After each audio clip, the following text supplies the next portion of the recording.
Hello, my fellow Alaskans. How are we all doing on this beautiful Wednesday afternoon? Supposed to be having some really cold weather coming forward to us here in this upcoming Easter holiday on Sunday. I am here at the MatSu School Board Assembly meeting here in the Matsu Valley in Palmer, Alaska.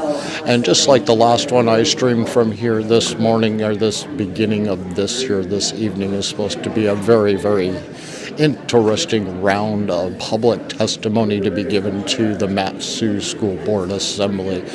So please, school board, please don't hesitate. Please like and share this video. I did start it here just a few minutes earlier so that we could all get a chance to be able to like and share this video and make sure that it is broadcasted far and wide. You can find this video currently on YouTube, Facebook, Twitter. Also on Facebook at Politadick Unfiltered. You'll find it on Rumble here within the next 6 hours once it propagates over to there. And as always, you can watch it on our website at Politadick.com. Politadick Live. It's always live when we're live there at Politadick.com. While you're there, please go to our support page. Every penny goes right back into what we're doing here, making sure that we can afford the ever-increasing price, as my shirt says here in front of me, the ever-increasing price of gas to be able to make it to these different functions going on around our state, exposing what mainstream media doesn't want you to see uncut and unfiltered. So please, once again, don't forget to like and share. And when you go to our website, please, again, go to that support page.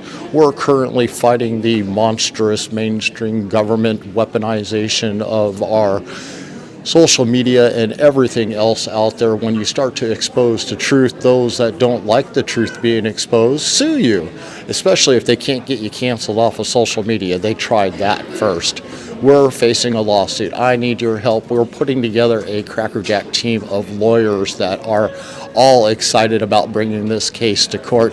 They are extremely giddy because they know this is going to be a payday for them, and the person bringing the lawsuit is going to be costing them a fortune to pay them off just to sue us.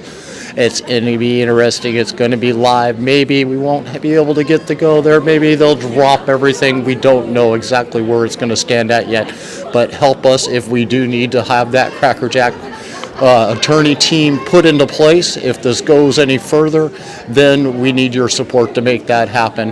This is going to be one event that you do not want to miss. Again, we're here at the Matsu School Board meeting here today, Wednesday, and the public testimony at the beginning of this should be pretty good. They're just about ready to begin, so I will shut up and switch the mics.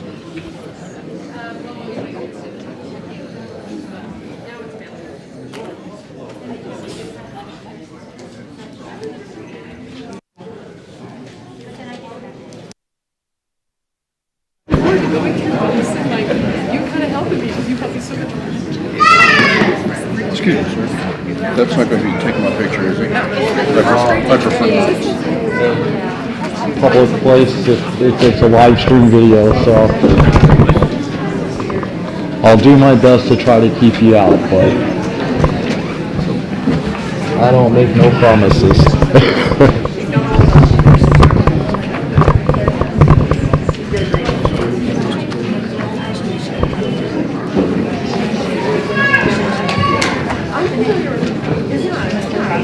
If I could, I'd give everybody one, too many pages to copy.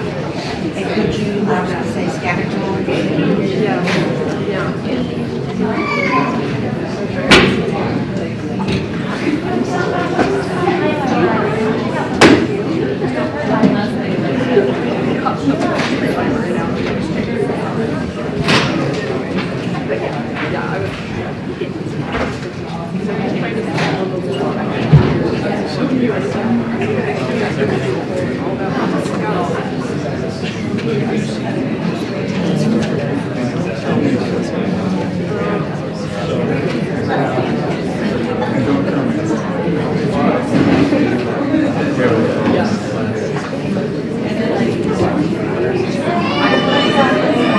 Here we go. Here we go. Very happy.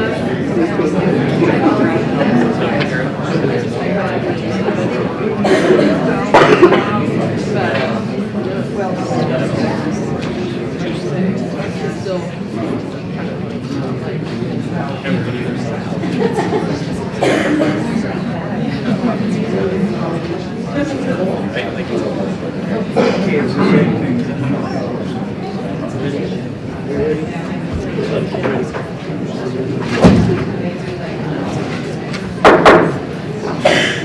we're going to bring to order the April 5th, 2023 regular school board meeting.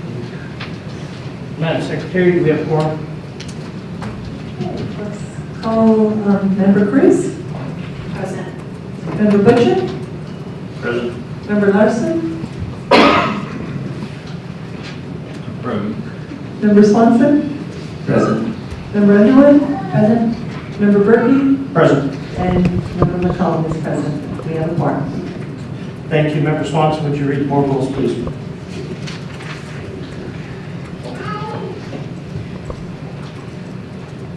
Massachusetts Borough School District mission for these schools and principals.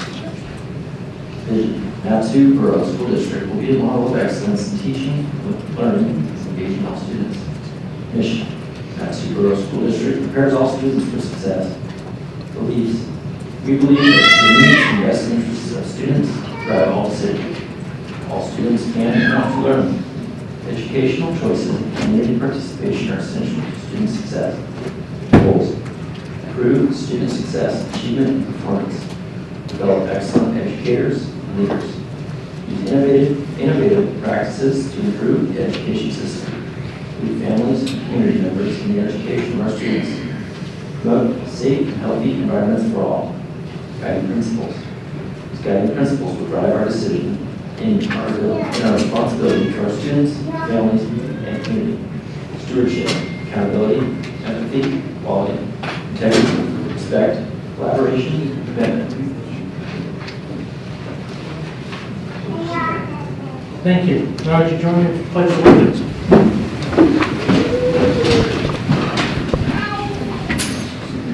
I pledge allegiance to the flag of the United States of America and to the republic for which it stands, one nation, under God, indivisible, with liberty and justice for all. Now, everybody would join me in a moment of silence, please.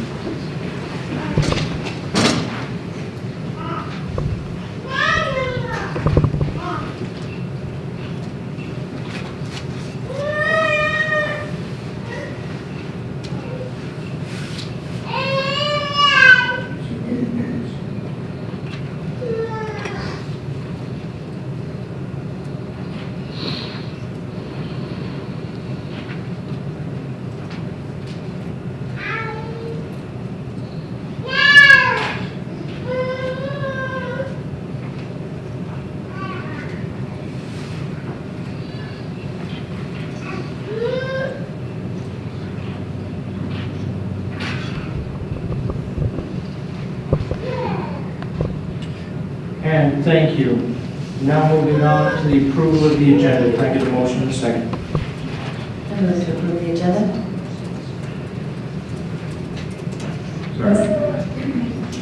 The agenda has been moved and seconded. Is there any objection to the agenda?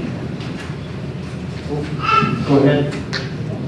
I'd like to make a motion to move item 11B, board policy 6146-1A for school graduation requirements for the school year 25 and 26, and move that to the board policy committee. Is there a second? I second.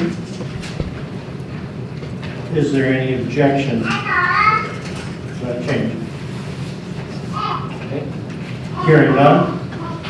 Item B, first reading, policy revisions, board policy 2120, superintendent, board policy 6146.1, graduation requirements, and board policy 4055, political activities of employees, going to move to the policy committee. A correction, it was only 6146.1, the graduation requirement. Okay, so it's just the graduation requirements, okay? I stand corrected. Any other changes to the? Okay. Any objections to accepting the amended agenda? Okay, agenda passes. Moving on to persons to be heard on non-agenda items. Madam Secretary.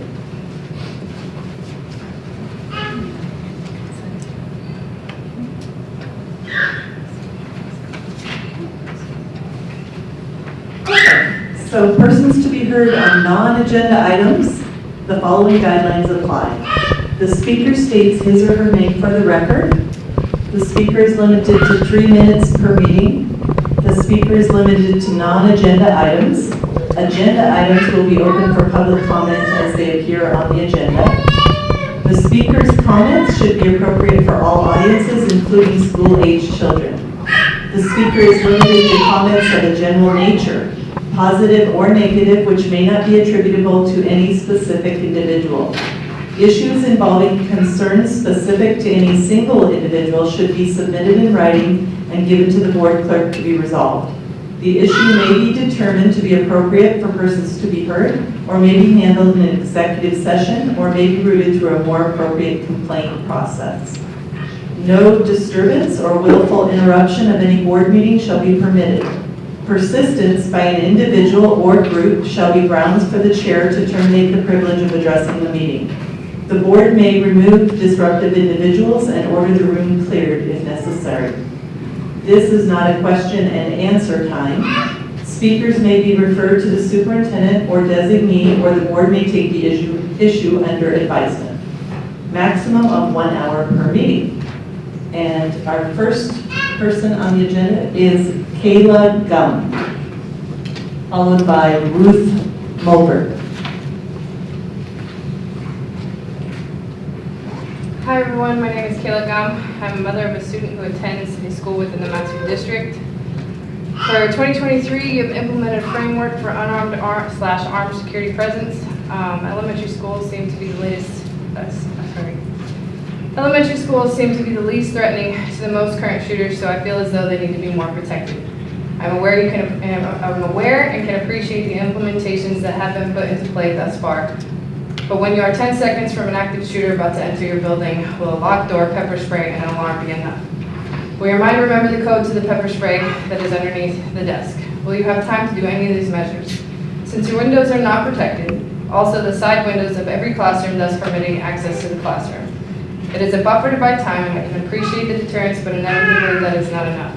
If you yourself were in this scenario and you were the only thing stopping that shooter from taking the lives of all these innocent children, do you think it is enough?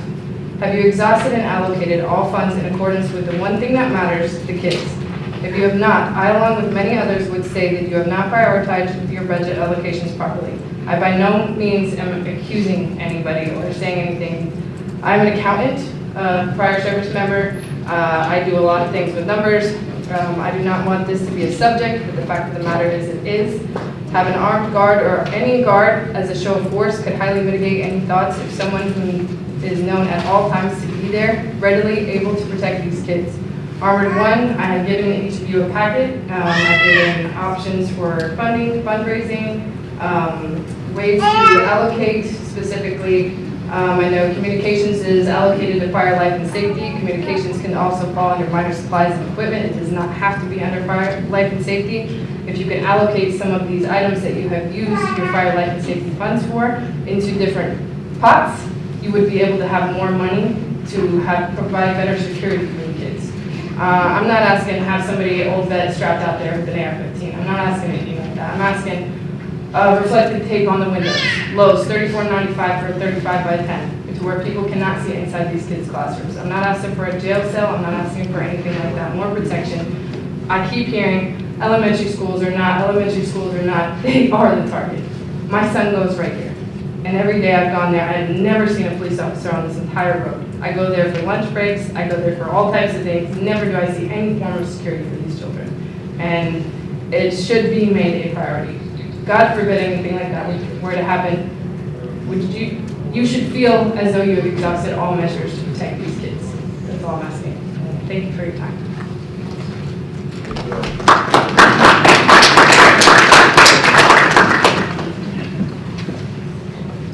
Ruth Mulbert. followed by Jessica Young.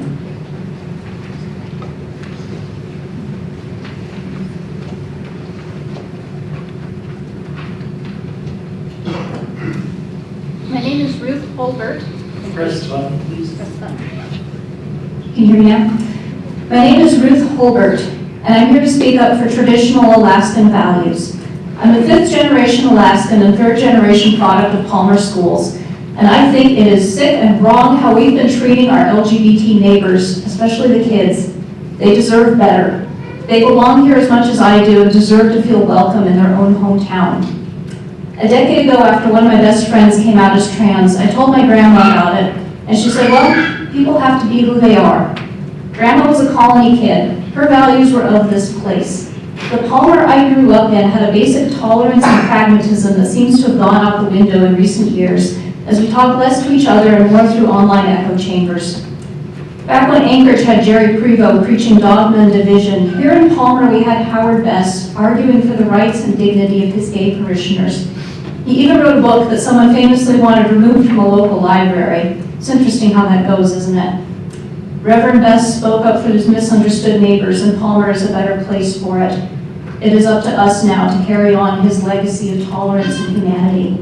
Because now there's a wave of vitriolic outside culture wars crashing down on us, and trans people are the target because it's way too easy to press people's buttons about this issue and make them think it's a weird sex thing and get them angry and confused and distracted. Even the scare tactics and language and paranoia about predators are a rehash of the gay panic of the 80s and 90s. Trans kids deserve better than to be made into scapegoats or told that the basic fact of their existence is too obscene for anyone to read about. Because that's the ugly heart of the matter. This whole rhubarb of recent weeks is supposedly about sexually explicit books in libraries, but that's just to give a veneer of respectability to an anti-LGBT crusade. The Alaska Watchman article about the Teelan Book Fair tipped their hand. None of the titles they called out as outrageous had any explicit sexual content. One of them was a history book. What those books all did have in common was acknowledging that gay and trans people exist, and that's what this book banning crowd truly finds obscene. And that's what doesn't belong here. The idea that zealots can get away with restricting everyone else's access to books on topics that they personally find uncomfortable or confusing. I get that trans issues can feel complicated. When the first of my several friends came out to me as trans, it threw me for a loop. But I went to the library. I had a stack of books, some I agreed with, some I didn't, and I got my head around an issue I never had to think about before. I recommend you all do the same. You don't have to be afraid of it. If reading books could make you queer, I'd be all sorts of things that I'm not, but that's not how it works. You all have to be who you are. All it did was make me more understanding of what my friends were dealing with. Don't take away the books that other people need to understand themselves or their friends. Thank you.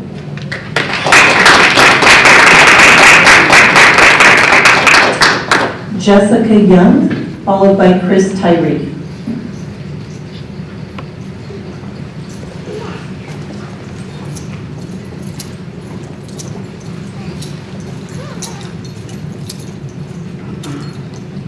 Hello, my name is Jessica Young. My pronouns are she, they, and I'm here to give you a bit of food for thought, and I'm going to start with a few facts that I learned from books. In 399 BCE, Socrates was charged with corruption of the Athenian youth and impiety, for which he was sentenced to death. In May of 1933, university students burned upwards of 25,000 un-German books. Joseph Goebbels delivered a fiery address, "No to Decadence and Moral Corruption." Books targeted for burning were those viewed as being subversive and antithetical to Nazi ideals. I encourage you to educate yourselves about what kind of books were chosen for the pyre first. Our librarians seek to represent a broad range of subject matter and experiences in their collections, so that students may reap the benefits of a well-rounded education and have access to materials that will inspire and challenge them. Critical thinking skills and empathy are both significantly improved by exposure to varied viewpoints and ideas. By allowing a few willfully ignorant people who've been whipped into a frothing rage by a targeted misinformation campaign to dominate the discourse, we're robbing all of our children of the opportunity to learn and grow to their fullest potential. You do the most harm to our LGBTQ students by removing titles that speak to their experiences and further isolating this already marginalized group. Every child deserves to see themselves represented in books. Every child. Aside from the obvious benefit of making all students feel included and accepted, LGBTQ students who attend schools with diverse curriculum have markedly improved academic outcomes. Isn't that one of your goals as a school board? In an age of active shooter drills, when children spend an average of 7.5 hours a day in front of a screen, it's frankly embarrassing that this is what you've chosen to spend your time and our tax dollars on. Book banning, and make no mistake, soft censorship such as limiting students' access to materials is still censorship. It is never viewed sympathetically by future generations. Tomorrow's history books will not look kindly on those who seek to censor ideas and keep an entire generation in the dark. Perhaps this is most simply summed up by a popular internet meme. How are you on the wrong side of history when it's repeating itself? You're failing an open note test. Thank you.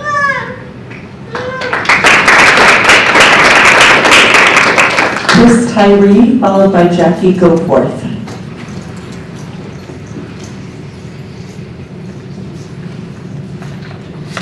I just gave her a packet.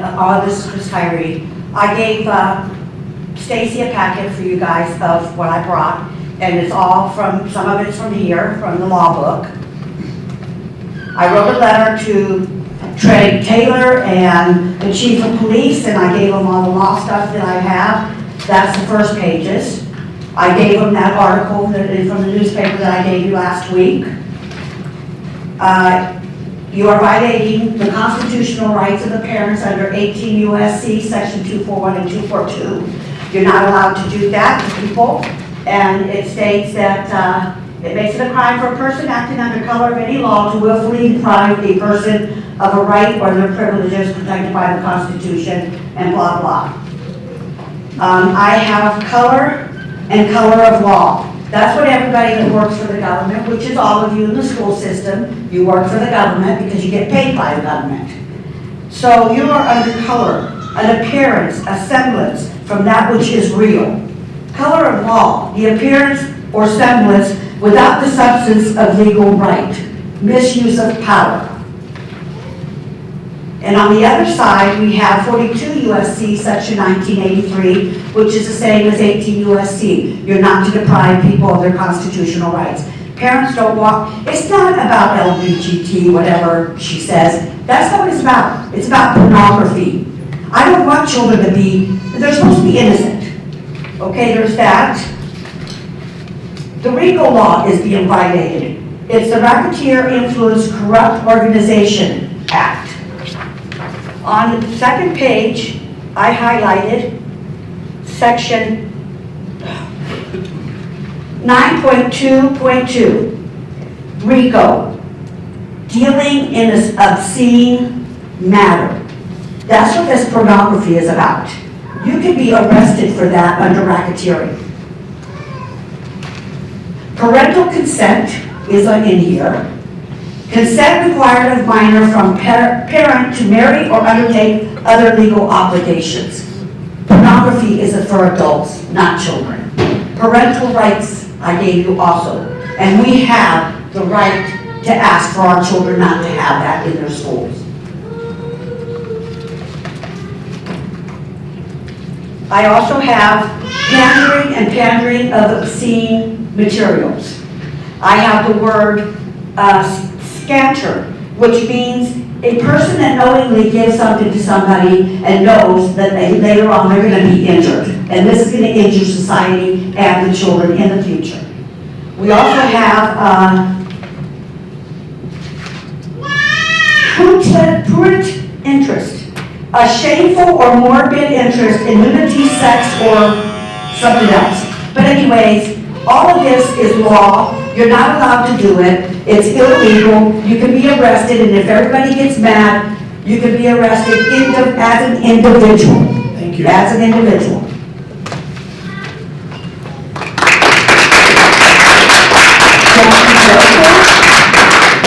And after Jackie will be Cindy Hedges.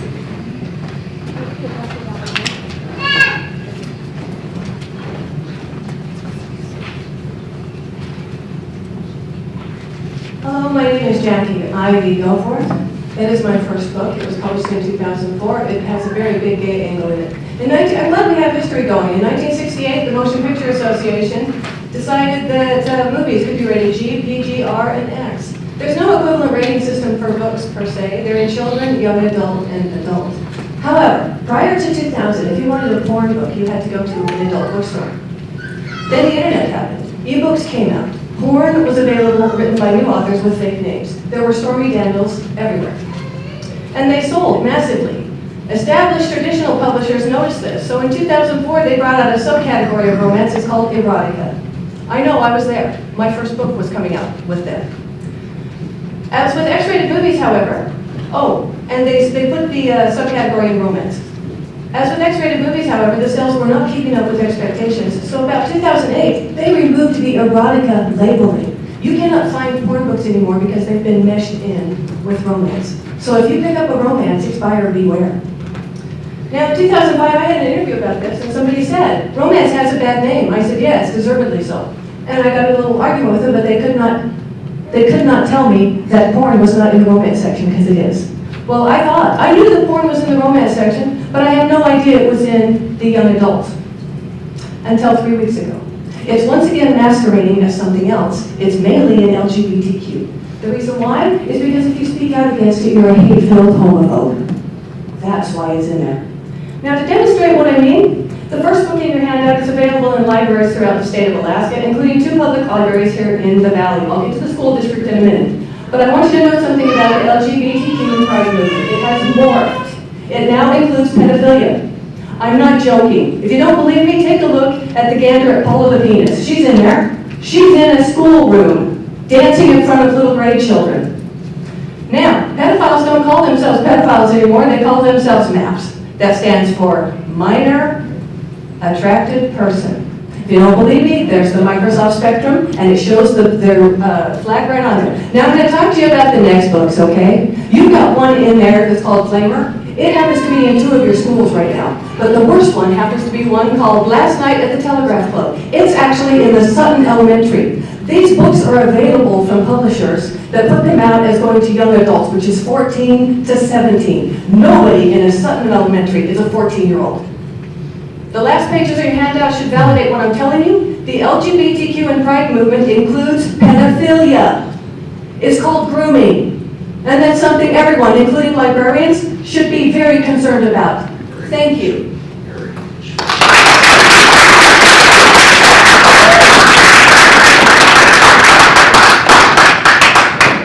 Cindy Hudgens, followed by Don McQuarrie.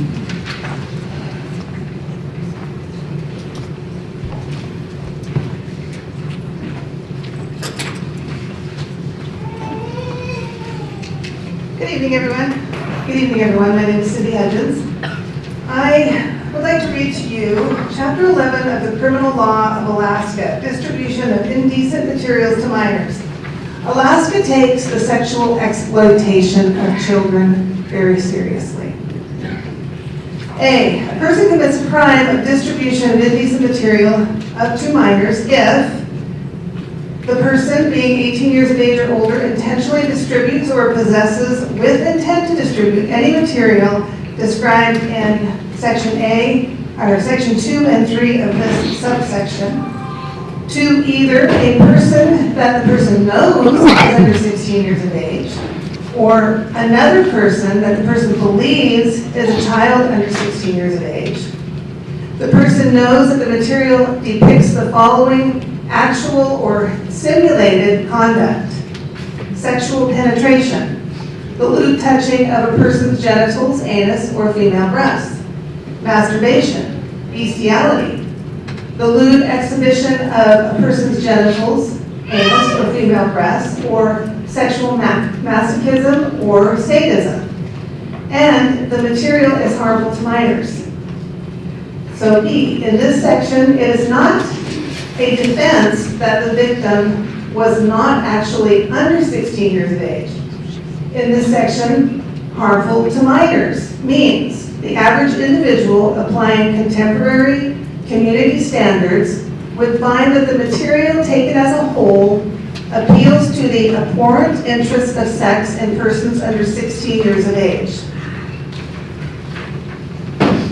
A reasonable person would find that the material taken as a whole lacks serious literary, artistic, educational, political, or scientific value for persons under 16 years of age. And the material depicts actual or simulated conduct in a way that is patently offensive to the prevailing standards of the adult community as a whole with respect to what is suitable for persons under 16 years of age, except as provided in Section E of this. Distribution of indecent material to minors is a Class C felony. Distribution of indecent materials to minors is a Class B felony if the defendant was, at the time of the defense, required to register as a sex offender or child kidnapper. We have many books that are described like this that have this same kind of content in our school libraries. Why? Thank you.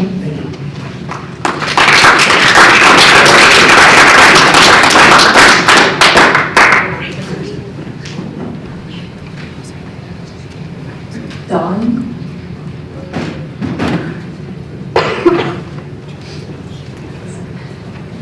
Just be careful of the touchpad. Thank you. Dawn, would you mind spelling your last name for us, please? Sure. It's MCQUOWN. Oh, don't. Thank you.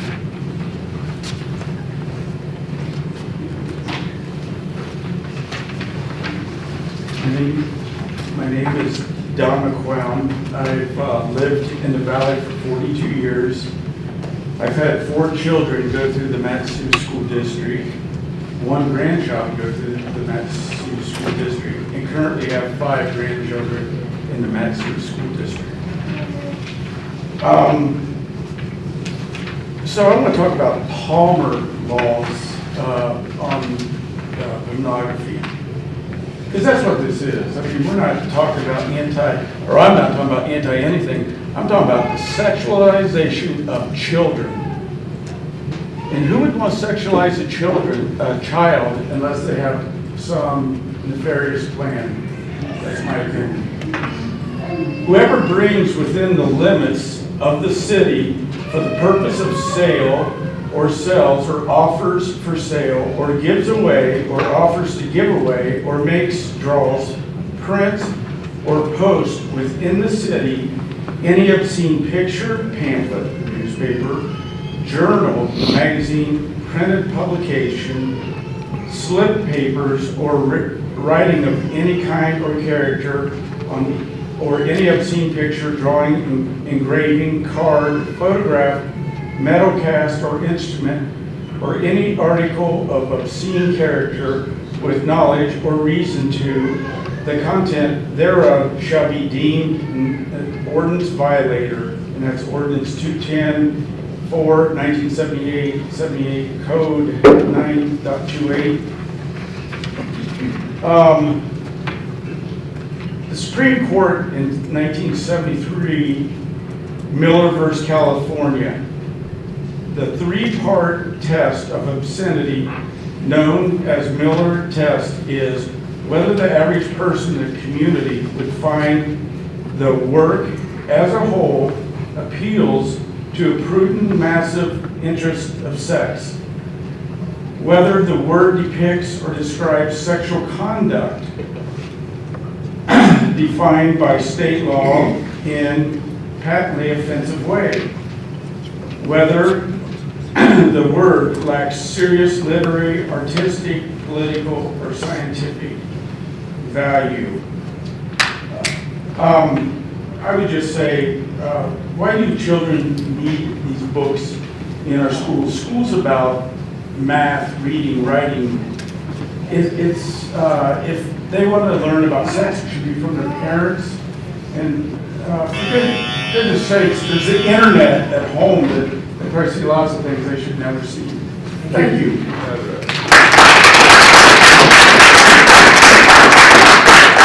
Becky Ames, followed by Stephanie Case.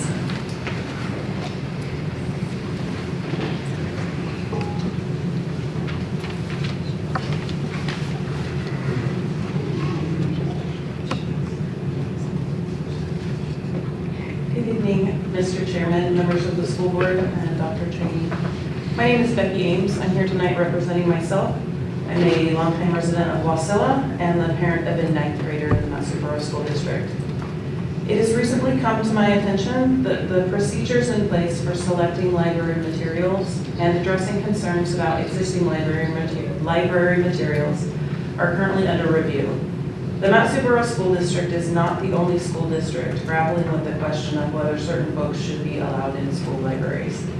From July 2021 to June 2022, there were over 2,500 instances of individual books being banned across the country. As I understand it, the section of Alaska Statute Title 11 that addresses distribution of indecent material to minors is being used to support pulling certain materials from school libraries. The section includes the criterion that a person has committed the crime of distribution of indecent material to minors if the material is harmful to minors. Harmful to minors is then defined in part as material that a reasonable person would find lacks serious literary, artistic, educational, political, or scientific value for persons under 16 years of age. However, literary value is wildly subjective. Of the 2,500 banned books previously mentioned, 41% contained LGBTQ+ themes or characters, and 40% contained protagonists or prominent characters of color. Aside from my belief that book banning infringes upon the First Amendment rights of children to access ideas and information, I am deeply concerned that books containing LGBTQ+ or racial themes will be the books that many people find do not have literary value based on their own personal, religious, or moral ideals. The limitation or removal of these books will mean that students who likely already feel marginalized will have reduced access to literary works that contain characters who act, look, and experience life the way that they do. I am asking you to please take this into account as you form committees, as you sit on committees, as you review these procedures, and as you make final decisions. Thank you for your time. Stephanie Hayes, followed by Holly Christensen.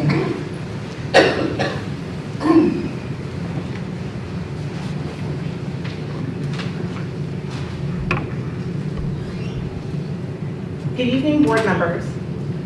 Good evening, board members. My name is Stephanie Hayes. I'm a parent, active community member, a community volunteer, and I am the librarian at Colony High School. I come to you tonight to thank our district for taking reasonable action when faced with potential book banning and censorship in our libraries.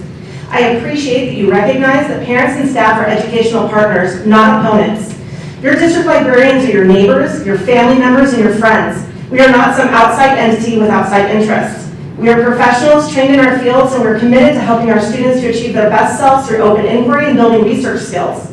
Listening to the testimony from the last board meeting, I was glad to hear that we have so many community members who are invested in the well-being of our youth and who are passionate about reading. I heard several points in that testimony that we all agree on. Parent rights are important. As a parent, I certainly want to have the ultimate say in my child's education.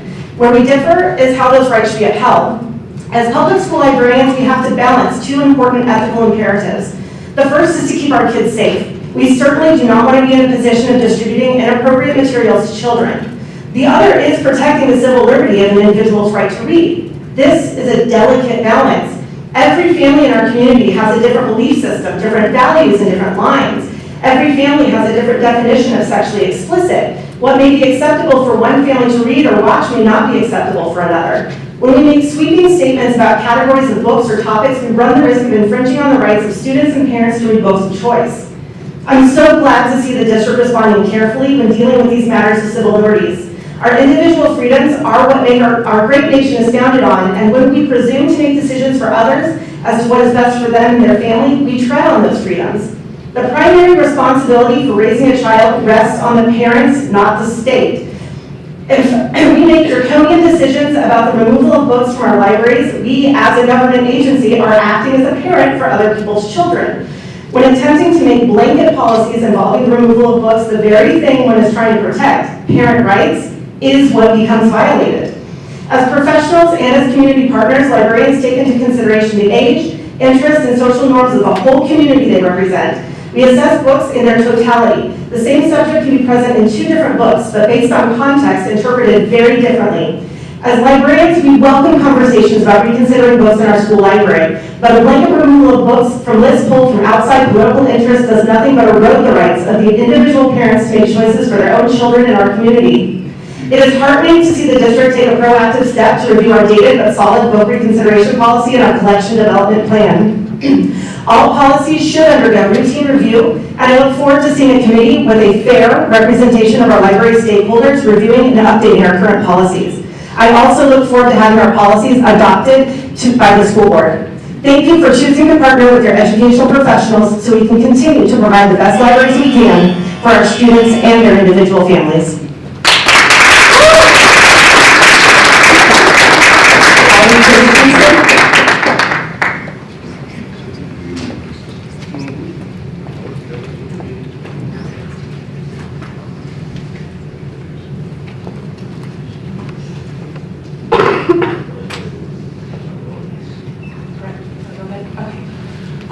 Good evening, Dr. Trainee, Mr. President, members of the school board.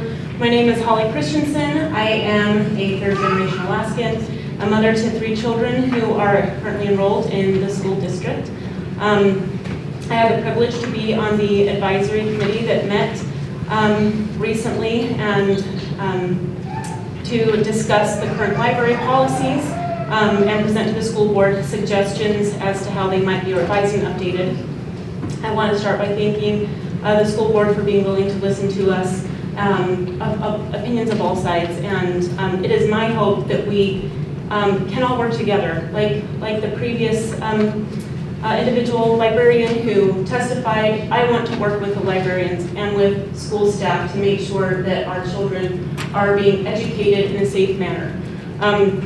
The books that we discussed in our committee, they weren't classic books. They weren't even books that just dealt with difficult topics, because I can understand and I appreciate literature that deals with difficult subjects, that expose our kids to different ideas.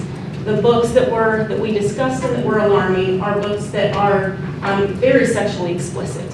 And I recently had the opportunity to attend a workshop run by Rock Matsu called From Darkness to Light, Steward of Children. It's a workshop that educates community members on how to prevent child sex abuse in the community. It was very eye-opening, and it's a free training. They're willing to come and train. I would recommend the school board, school district to sign up for that training to really recognize signs of sexual abuse. I am not a victim of sexual abuse, so there was so much for me to learn about how materials like this can affect children who are victims of sexual abuse. 1 in 3 girls and 1 in 5 boys in the Matsu Valley, by the time they reach age 18, have been sexually molested in one way or another. That is the statistic for our valley, not just for the state. And in this training, we get to hear testimonies of survivors and how being exposed to things like this at school were re-traumatizing to them. And it caused them to slip into sexual deviant behavior, drugs, alcohol, how soul-crushing and destroying it was for them. We have so many students in our school district that are victims of sexual abuse.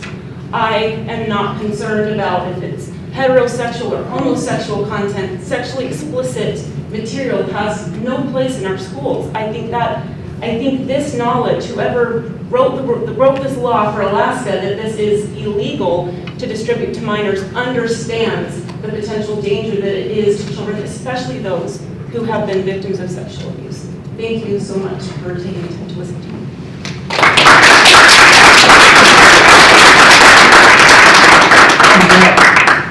And that ends our first 30 minutes. Now moving on to item 5, Borough and City State Travel Reports. Is there any representatives from any of those organizations here? Okay, seeing none, we're going to move on to administrative reports. Item 8, the complaint process. Dr. Trainee, you have a presentation. We do have a very brief presentation. And this was kind of prompted by a conversation that you and I had, President Bertie. Twofold, because we do have new board members on the board, and so we thought it'd be a good idea to go over the complaint process again. But mostly for the public, I heard some comments at a recent meeting where folks were wondering why they hadn't heard about certain things, and some of the things that they talked about were, like, I never heard of them myself, so that's the rumor mill. But part of this is just trying to get out there that in our HR process, there's a lot of rules that govern this, and we just are never going to broadcast certain things. So with that, I'm going to turn it over to Deputy Superintendent Gardner. Good evening, Dr. Trini, President Burby, members of the board. For the record, Katie Gardner, Deputy Superintendent of Business and Operations. I am providing some general guidance regarding our complaint procedure. This is not so comprehensive that if you walk away from it, you will understand every step that we undergo in conducting an investigation or addressing a matter of concern. It's really to provide some time for questions, if those exist, and also to make sure that the board understands that we do have a pretty detailed process, and also that we have multiple avenues for individuals to express their concerns.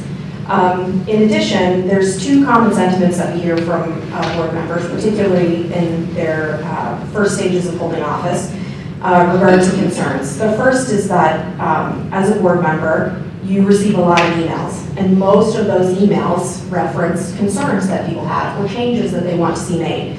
And so it can feel at that time that, you know, the wheels are coming off the bus, everything is wrong. And so we want to make sure that we're clear about a couple of things, is that those personal emails are not the only way that we collect information. It's really important that as a board and as a school district, we're reaching out to our community and our stakeholders who might not otherwise feel so impassioned to send an email and let you know that something needs to change.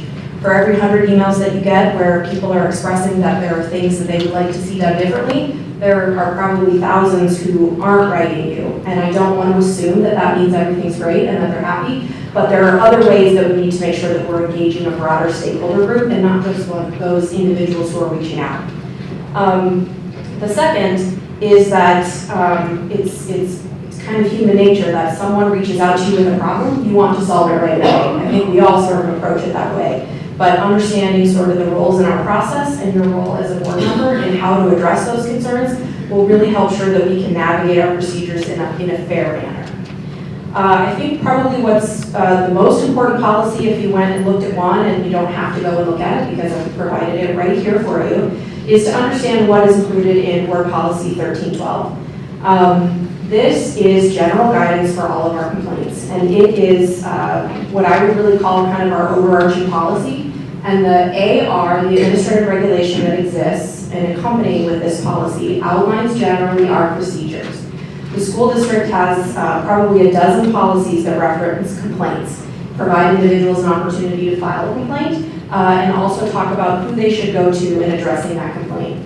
It used to be that each of those different policies had its own unique procedure. It became very complicated for members of the public, students, parents, or even staff to navigate how best to address their concerns. And so we worked hard the last couple of years to remove those specific complaint policy procedures and house them under one general policy where individuals can find where to go in one place. We still have the references to complaints and that they're allowed and that they can be filed, but the general procedures are all included in the administrative regulation under 1312. One thing that I'll touch on later is really the belief that we're focused on resolution, even in a complaint procedure, and that our first hope is to resolve things at the lowest possible level. But I think also the final paragraph is particularly important for board members to understand, is that individual board members do not have authority to resolve complaints. This is something I know that Mr. Cedar talked with the board about during orientation and understanding your role as an individual versus your role as a complete board, and where you have authority to understand specific details about a situation and really take action. So in all of our procedures, different levels exist in reviewing concerns and in some cases adjudicating them. And we're really clear that our first line and the first step is really with teachers and staff. To the extent possible, we want individuals addressing their concerns directly in a way that's appropriate, whether that's a concern that maybe a parent has with a student in their class, to start with the teacher. But then we understand that there needs to be a process for things to be escalated when there isn't resolution that's available.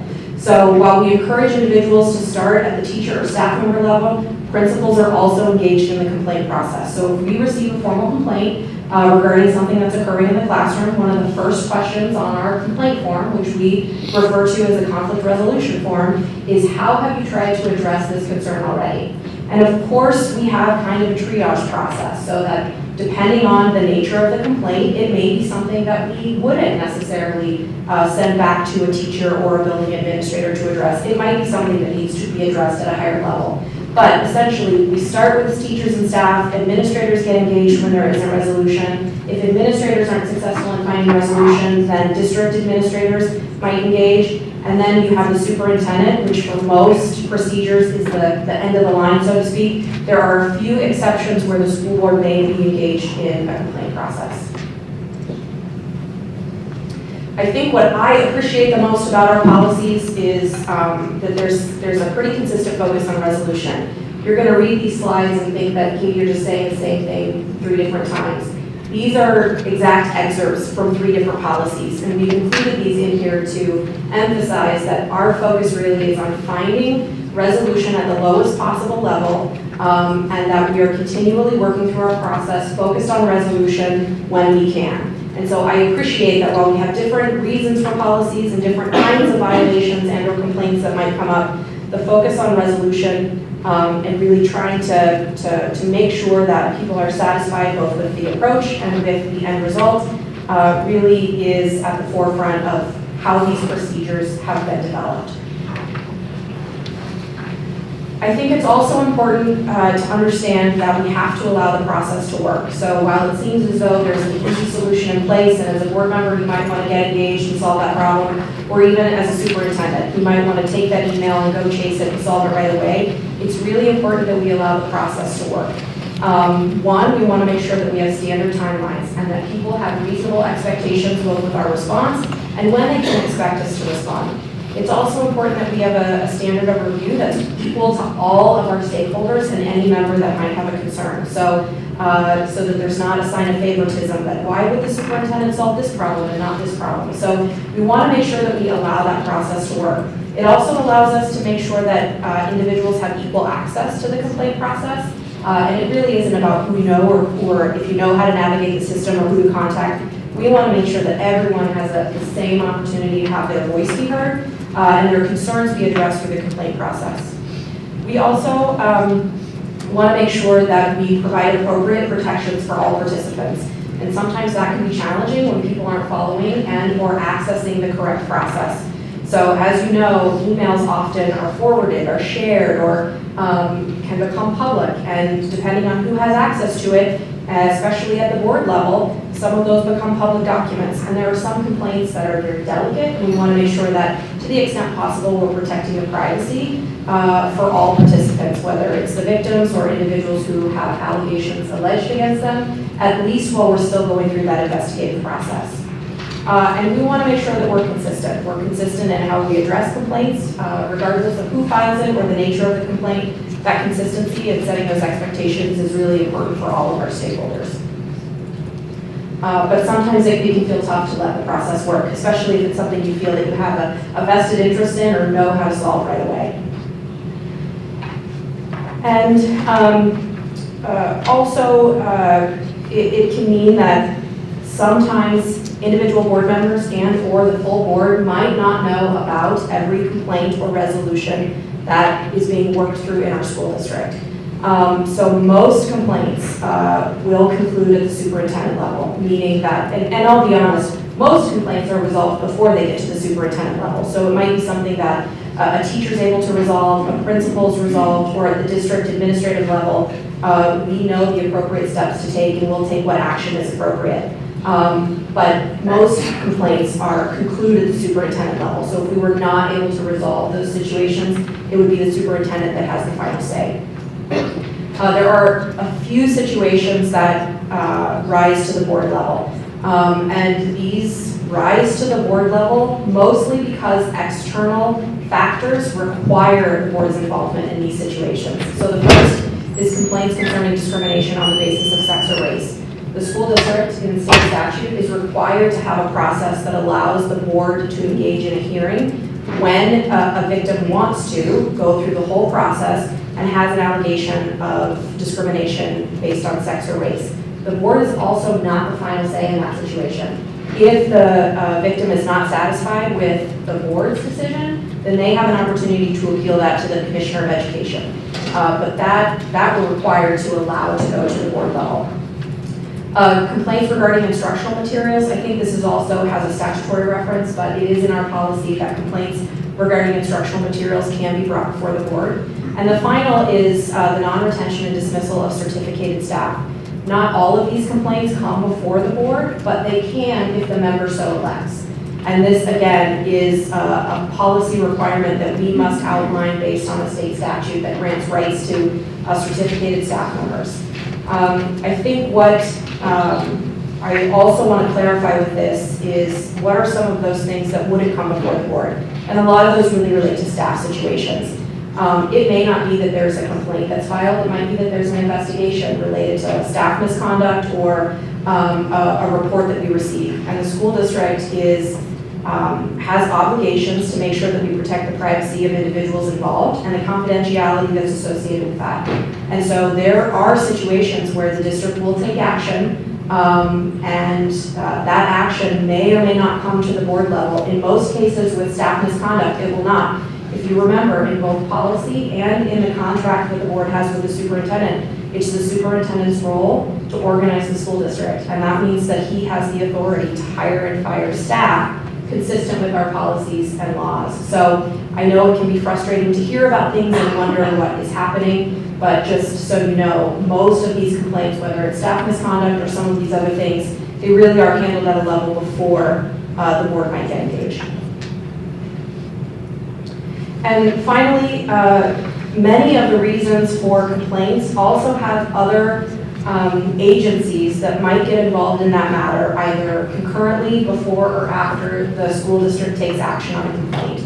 Our policies have reference to not duplicating efforts, so there might be times when we will wait for the appropriate agency to finish their process before we get engaged. But essentially, there are a number of agencies that might have oversight or be able to direct the district to take certain action if there's a complaint. And so this is not an exhaustive list, but really the ones that we come across most frequently. The Alaskan State Commission for Human Rights, the Equal Employment Opportunities Commission, that's at a federal level, but both of those deal with discrimination complaints. The Alaska Labor Relations Agency, of course, addresses issues related to collective bargaining and union activity. The Office for Civil Rights is the agency where students might be able to file complaints if they have concerns regarding discrimination as a student. The Alaska Department of Education and Early Development, certain groups for special education mediation and other concerns. The Professional Teaching Practices Commission is the group that has the authority to either suspend, revoke, and or sanction a certificated employee's teaching certificate. And then, of course, we have a grievance process that exists for all of our collective bargaining groups. And so those conflicts would not come before the board for review. They would go to an arbitrator who's a neutral third party who's selected by both the district and the association involved to address that concern. So unfortunately, the reality of an organization our size is that we have concerns, and some of those concerns are help us become a better district, and some of those concerns are very delicate and difficult to deal with, and some of them get to be something that take a lot of time and maybe legal action by the time we're all said and done. So it is a complicated process. We just wanted to make sure that we had some time with the board to clarify that we do have a thorough process and do our best to make sure that we are deploying it in a really fair and equitable manner.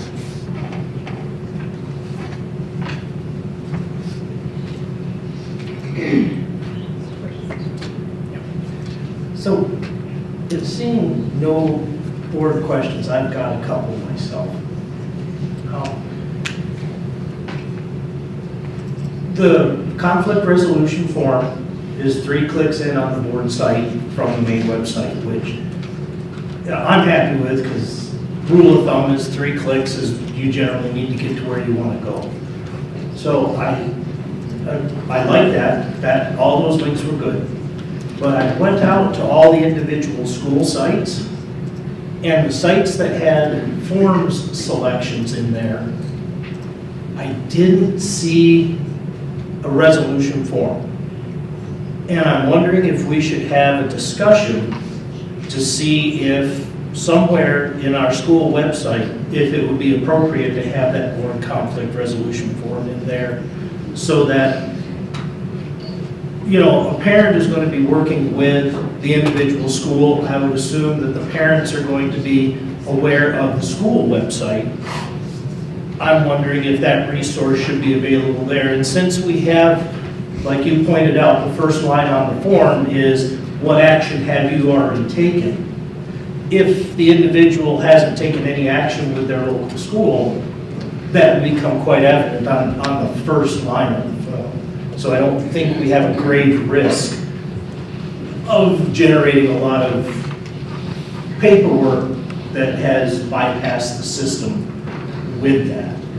I'm also wondering, when you look at all of the sites that you brought out, PTPC and the Human Rights Commission, if any of those sites have complaint forms to them, if it would be appropriate to add those forms somewhere in our website, I wouldn't know where. And that's, again, that's not directive, that's a, let's have discussion on this and see what's appropriate, because some things may not be appropriate, and I didn't look at that. So that's just kind of my thoughts on this. If the board has any other thoughts, please share them.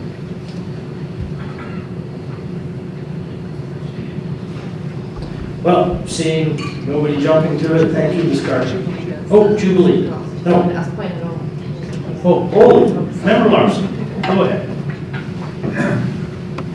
We get a tremendous amount of complaints via email, and I agree with this policy 100% to be able to move that complaint form or that complaint on to the superintendent's office.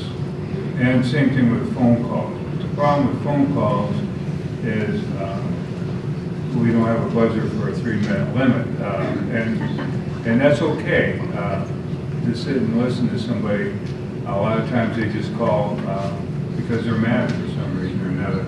And when you refer them, they want the board member resolve it right then and there. And that's the issue sometimes that we run into, or when you run into the public, in public, they want you to go and conquer over the superintendent and the school district. So just keep that in mind. I like the one policy that says you just sit and listen and you don't make any decisions and you don't give them any hope one way or the other, and you just take that issue and you move it on. And just one quick thing, in the past, I have seen individual board members jump in and resolve issues, and it backfires tremendously. It really does. It causes more turmoil than the issue itself. Thank you. Seeing no further questions, thank you, Ms. Carter. Excuse me, Ms. Carter. Moving on to Student Advisory Board Representative, Ms. Shackle. Did I get it right? Yes, you did. Thank you very much. All right, go ahead. Good afternoon, school board members and Dr. Trainee. SED has not met since our last school board meeting, but we're looking forward to our next meeting on April 11th at Collin High School, where we plan to elect or nominate next year's class. Thank you. Thank you. Moving on to item 8, consent agenda. Item A, minutes, March 22, 2023 regular meeting, and item B, minutes, March 28, 2023 joint meeting. Is there a motion and a second to approve? I move the consent agenda. A, meetings of March 22nd, 2023 regular meeting, and B, minutes of March 28, 2023 joint meeting. Second. Okay. Consent agendas have been moved and seconded. Is there any objection to their acceptance? Seeing none, they are approved. Moving on to item 9, comment on action and non-action items. Madam Secretary? The rules for action and non-action items are the speaker states his or her name for the record. The speaker is limited to 3 minutes per meeting. The speaker is limited to action and non-action items. The speaker's comments should be appropriate for all audiences, including school-age children. The speaker is limited to comments of a general nature, positive or negative, which may not be attributable to any specific individual. Issues involving concerns specific to any single individual should be submitted in writing and given to the board clerk to be resolved. The issue may be determined to be appropriate for persons to be heard, or may be handled in executive session, or may be routed through a more appropriate complaint process. No disturbance or willful interruption of any board meeting shall be permitted. Persistence by any individual or group shall be grounds for the chair to terminate the privilege of addressing the meeting. The board may remove disruptive individuals and order the room cleared if necessary. This is not a question and answer time. Speakers may be referred to the superintendent or designee, or the board may take the issue under advisement. And we have Dina McCarga. Thank you for that. It's about graduation requirements, and I'm not sure if that's still on the non-action items tonight, or if it's appropriate for me to speak. It was the board policy that we removed to pull up. Is it okay if she speaks or not? Do you want to do that, or do the second panel?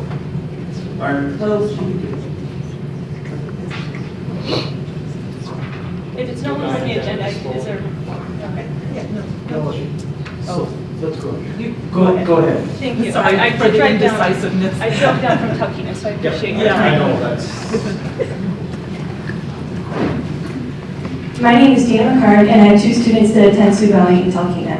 I am speaking regarding non-action item 11B, policy revision of graduation requirements, which has been mentioned, because additional revisions are still needed.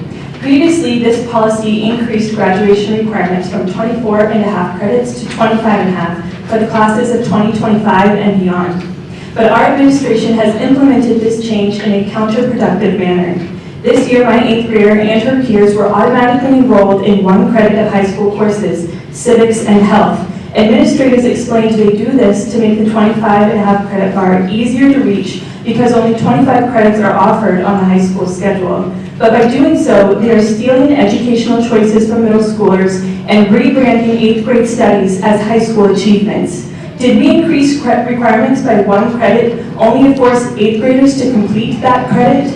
Students deserve a better solution. In 2020 and 2021, this board unanimously modified graduation requirements 3 times to maintain a buffer between the number of credits required to graduate and the number of credits offered.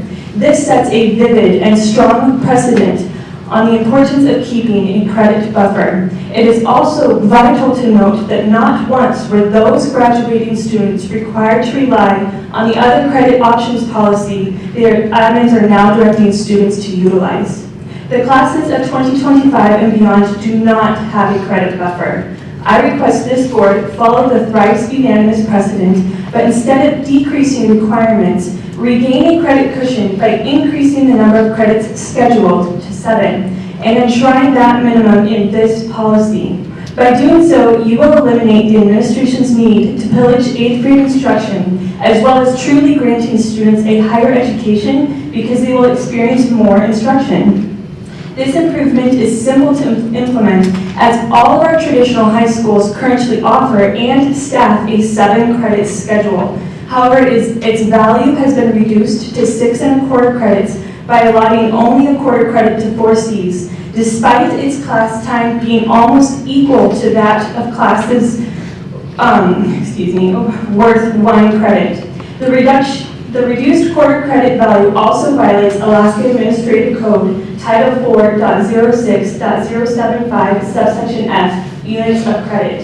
Please override our administration's piracy and oppression by including in these revisions a minimum number of scheduled credits. More educational opportunities should always be the answer, which is dreamt of in this policy, but unrealized by our administration's actions. Before closing, I also request advanced placement courses be struck from the requirements for all students, and that math remain at 3 credits.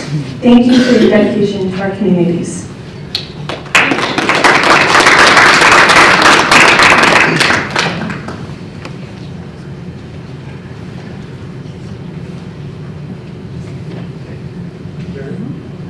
Okay, is there anybody else in the audience who wishes to address the board on action and non-action items? There was a person named Claire Smith who signed up on that action item, but the books is not an action item, so we'll add you to the next if you don't mind. Sounds good. All right. Okay, thanks. It's okay. Okay. Moving on to action items. Item A, contract approval, Solution Tree Incorporated. Is there a motion, a second to bring it forward? I move action item A, contract approval for Solution Tree.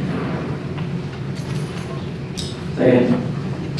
Okay, moved and seconded. Dr. Trainee, is there any additional administrative report? We have a very brief report, and it's more about PLCs in general areas. Thank you.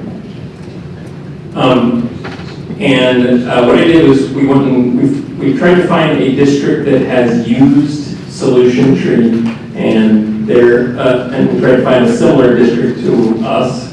And then we interviewed them and just found out what their experience was. So this is a website from Solution Tree, and you can see that there's 6 schools listed on this particular page. It's static, but if you wanted to go look, the link is down there at the bottom.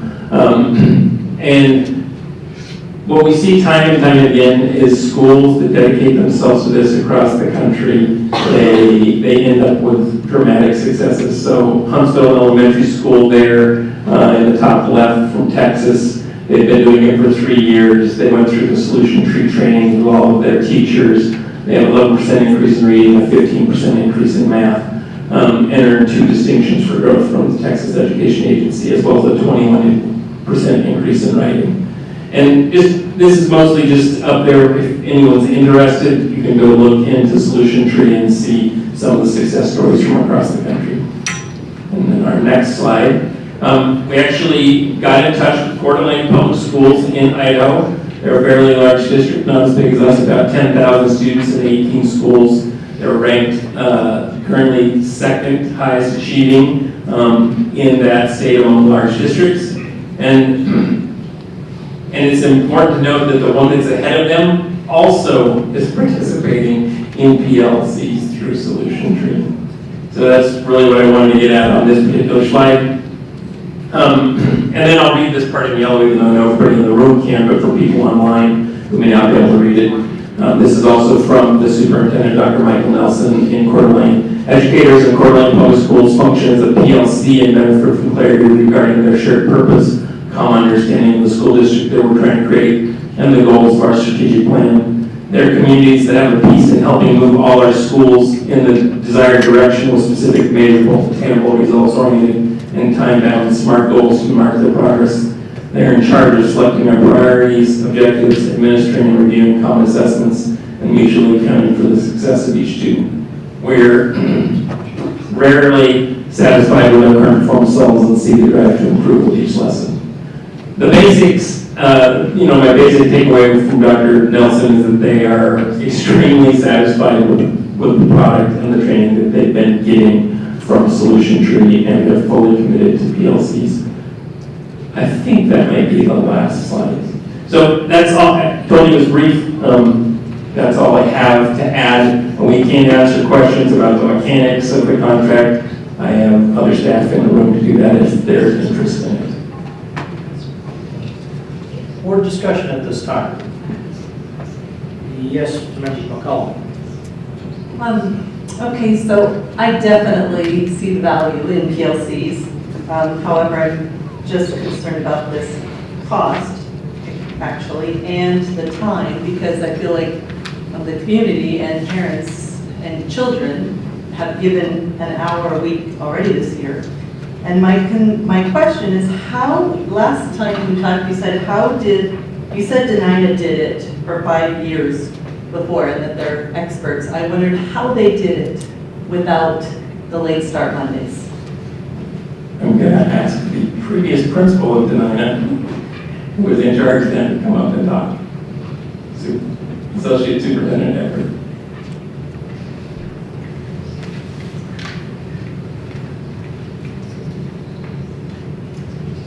Good evening again, members of the board, President Birdie, Dr. Trainee, for the record, Andrea Everett, Associate Superintendent of Instruction. So yes, we function as a PLC. We did not have training from Solution Tree. We kind of did it on our own. So I can't honestly say that we were doing all the things right now that I've had the training. We also engaged in teacher clarity, which is another thing that we have focused on. I would say that was more of our focus than even just PLCs. We managed to do it at other times. It was not easy and it was not consistent. And so therefore I think it probably was not as successful because of that. But you did, like, how did you fit it in those 5 years that you were doing that? Sometimes it was through subs, which is not the most desirable, obviously. Sometimes it was through changing up our schedule. My last year as principal at Denina, we had kind of a crazy monthly schedule where we brought volunteers in and we had different things that we did to try to shore up and provide grade levels with like 2 hours of time, but that was once a month. So we got pretty creative just depending on what resources we had available.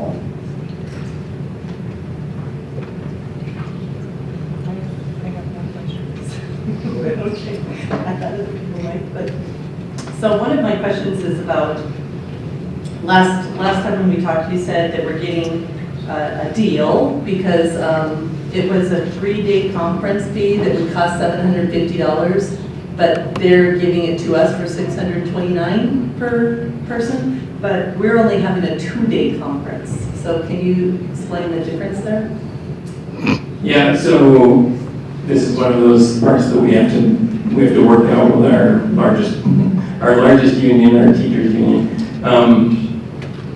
Part of the thinking is that we're going to have the third, and it's typically a half-a-day conference, that we will have that portion of the conference here. That stops people from needing to drive back and forth to Anchorage every day, which extends their day. The price, I think, was negotiated, because it wasn't on this part, before that decision, or was that in the mix? I'm not sure. Yeah, it was negotiated into it.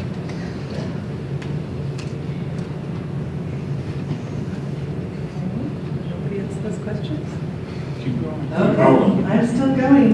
So I just wonder again, is there any other way we could be more flexible with it? Like, are there options for video conferencing with this company? I mean, I'm not against the idea of training and from a company like this. I just feel like a 2-day training where teachers drive to Anchorage is a big ask, and I personally don't think it's that effective. I've seen that kind of training before where people aren't very focused, but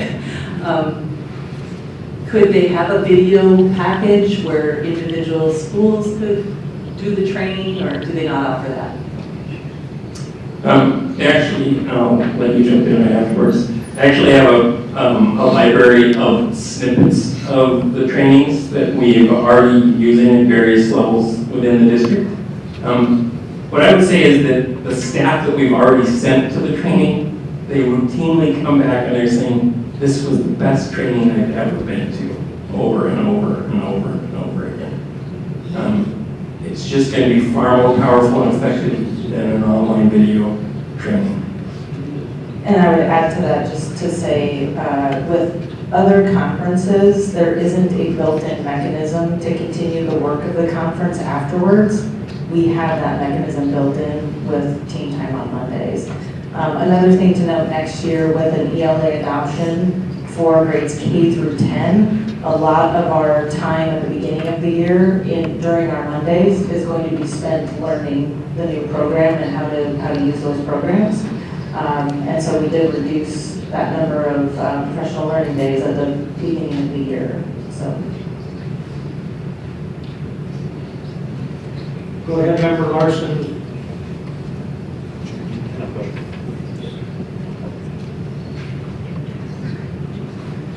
On your late start Mondays, when the training's coming through, is it consistent throughout the district and from week to week? Go ahead, because I couldn't quite hear. Do you mean the training for PLC, like how to be a PLC? Once the two-day training occurs, and you said you're going to follow through with training on late start Mondays, is that training going to be consistent throughout the district, ongoing, and with refreshers? I mean, can you kind of go over that? Mm-hmm. So thank you for the question. Yes, the process that they learned during the conference and that we all have been learning this year is an ongoing process, and that's the process that they work through every Monday. So that's where what they learn in the conference is then embedded in what they end up doing every single Monday. So, I guess the other question is, so if I went to two different elementary schools on the same day, which is impossible, but if I did, would they be trained, after the conference, would they be trained on the same thing? Or what kind of, how is your curriculum, training curriculum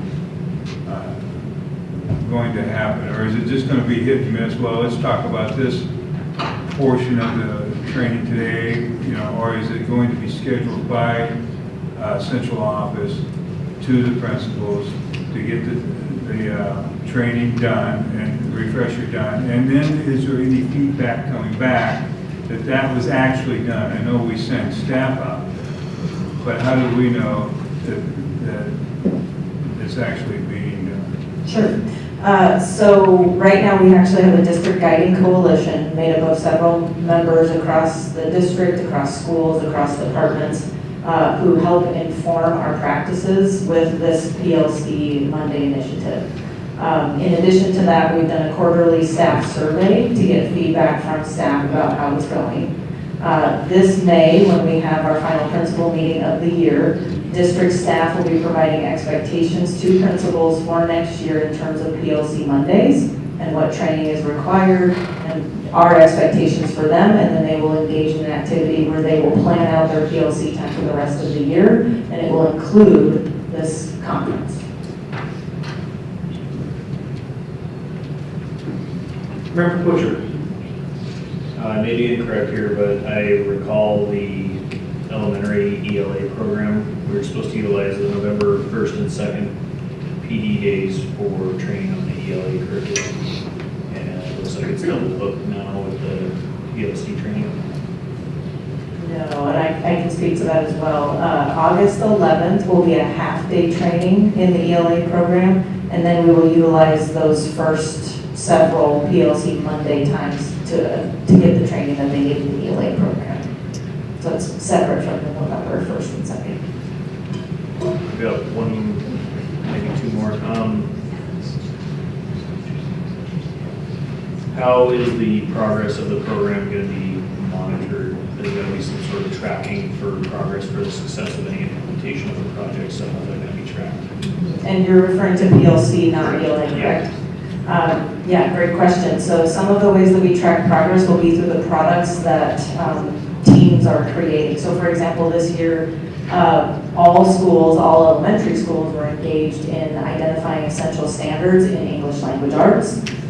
We did a method where they worked in teams during PLC team time. We gave guidance. That feedback came back to us. It was kind of an accordion method, back and forth. And then by the end of the year now, we will have essential standards documents ready to deploy to all schools that they'll start the beginning of the year with, along with that ELA implementation. So products like that are really important for guiding instruction.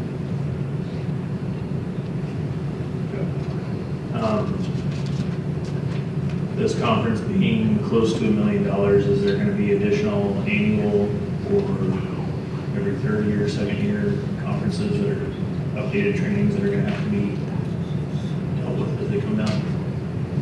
No, I think that's why we're recommending this. That this is fiscally the most economical solution, rather than spreading it out over year after year after year and trying to hire subs and get 1,400 people trained, which would take forever. Do it all at once, not have the sub costs. And I realize there's something that I need to clarify earlier. The number of PE days this year is the exact same as next year. We haven't added any extra days. So we're just duplicating this year. Next year just happens to be 2 days in November rather than other days throughout the year. Member Larson. Thank you. Sometimes our specialists seem to be left out, such as the librarian's gym, music. And I think they may be left out occasionally on late start Mondays. What about them? Great question. I can tell you, I myself meet with all of the elementary music and PE teachers once a month for PLC Monday team time. They've gotten guidance and direction from myself, or as a group decided on some SMART goals like the deputy superintendent that was interviewed talked about. So they are meeting separately and continuing to work on their essential standards and their standards alignment. And then they report back to me with how they're doing on that. Yeah, because I know sometimes the specialists feel like they're not part of that at all. They seem to be set aside, per se. Is there any aspect that maybe increases their awareness and their ability because they're part of the building themselves? And if they don't know what the curriculum is or what is going on, how are they going to reinforce the classroom teacher? Yeah, and that's a great point. We've had options for those people this year. So specifically at the elementary level, because we wanted to provide some activities for childcare during team time, some schools opted to use those specialists in a rotation so that they could still be a part of their team time with their staff. Like I said, they are available to come and meet with me every month, and then they also had the option to be in their team. So for example, I can speak to Denina because I happen to know what their process was. Their specialists would get together when they weren't meeting in a monthly meeting with me, and they created standards for parent engagement and community engagement, and then a timeline for events and ways to do a better job of engaging the community in their school. So still a valuable use of their time, and they were able to present that to the rest of the staff. So each school has some options for how to involve those specialists. When you see, and I'm going to be a little snarky here, as usual, when you say each school has options, that means each school is different. Each school has different options. There's no consistency. And so what I hear is the inconsistency of the specialists. One school will be doing this, one school will be doing this, and all the time they just feel like they're high-paid babysitters or watchers, or they're not part of the team, it seems like. And how can you incorporate that a little bit? Yeah, I would say that they have 3 options this year. They're either monitoring kids because we wanted to make sure that parents had some, method of childcare, or they're with their school team, or they're with the district cadre. So it's not an unlimited set of options. Well, I'm just trying to say that that's some area you might take a look at for consistency and utilizing the whole team and making sure those specialists who are certified in their field and highly motivated become part of that team, the school unit. So, thank you. Member Butcher. This was probably covered at the last meeting, I don't recall. What account is this funding coming out of, or forward? In other words, what are we sacrificing this year to attend this? Through the chair, Member Butcher, we are using the general operating fund to pay for this conference. There were funds set aside to support PLCs anyway. We had to increase that allocation to cover the full cost of the conference, and it is already built into the fiscal year 24 budget. We have the ability to use ESSER for other offsetting expenses, so we're not having to cut anything to be able to provide for the conference cost. Then let me intervene there and see if you remember, because I don't have the number in my head. Do you remember how much money we had allocated for substitutes this year? About 570,000. And that's a cost that, not entirely, but largely, we're going to be able to eliminate by doing it this way.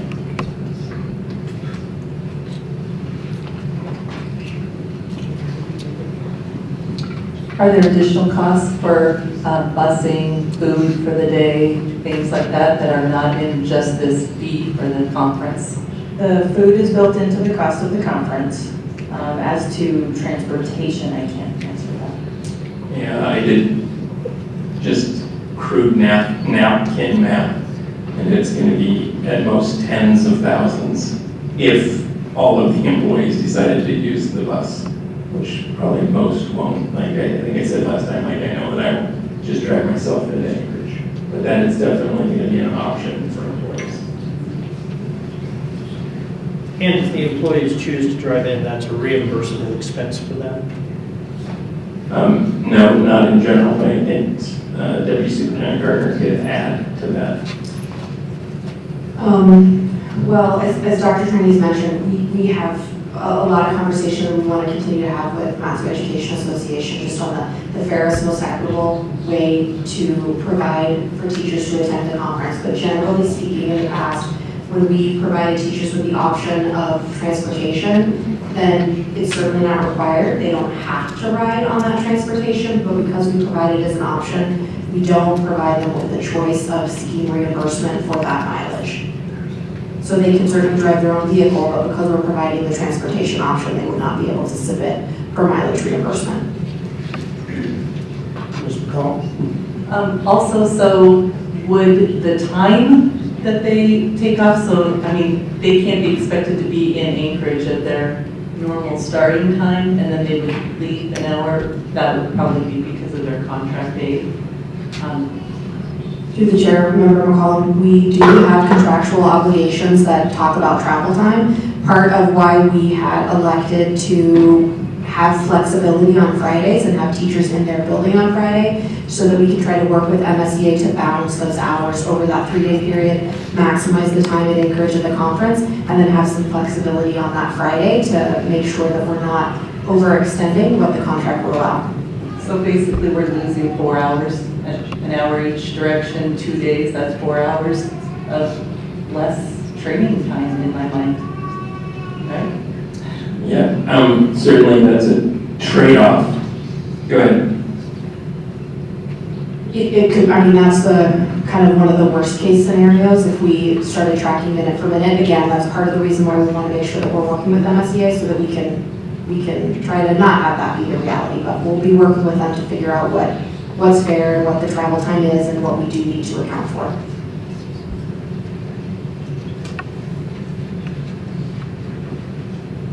Associate Superintendent Everett, paraprofessionals. Do we have any classes of paraprofessionals that are going to be included in this training? To the chair. Yes, we do have some seats for certain paraprofessionals. They would be instructional paraprofessionals. We have a limited number of seats, so we could not include all of our classified staff. However, we do provide professional learning for classified staff on those days. We have plans for that.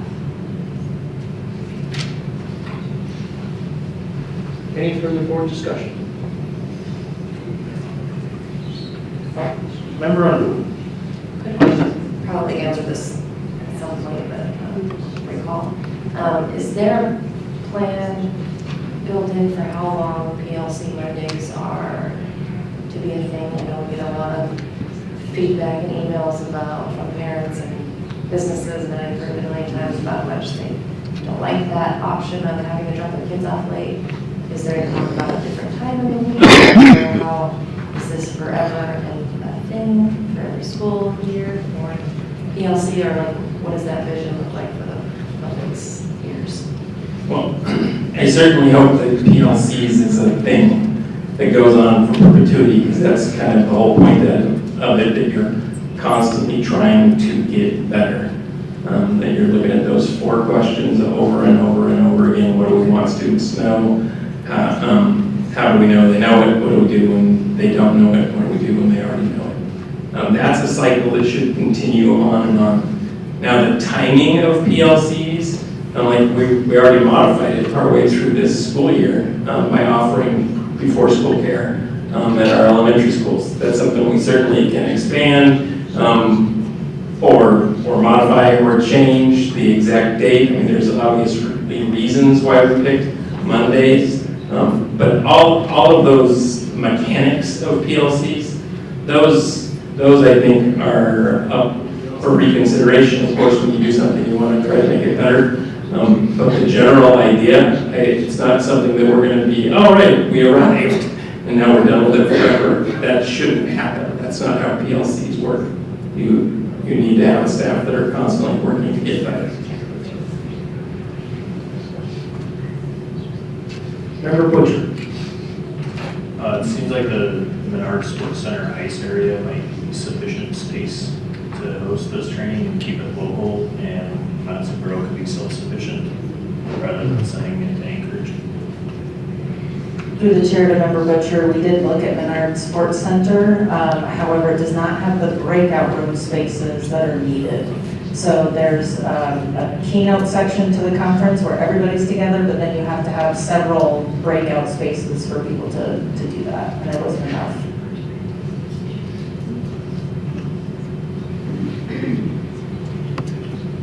Any further questions? Seeing none, it is time to vote.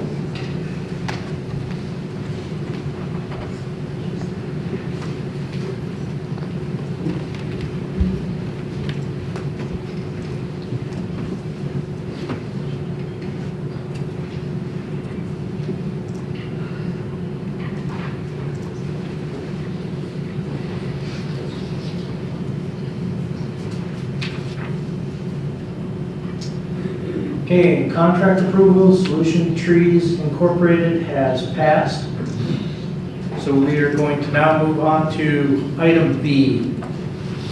And this is the second reading policy revisions, board policy 0420, 1312, 1325.01. Is there a motion and a second to bring forward? Motion to bring forward item 10B, second reading policy revision BP 0420, 1312, and 1325.01. Second. Dr. Trainee, is there any additional administrative reports? There's no additional administrative report. I'm not sure if there is from the policy committee. Not this time. Okay, is there any further board discussion on this item? Yes, Member Swanson. Reference to board policy 1325.1. What is the reason for deleting the first 2 sentences?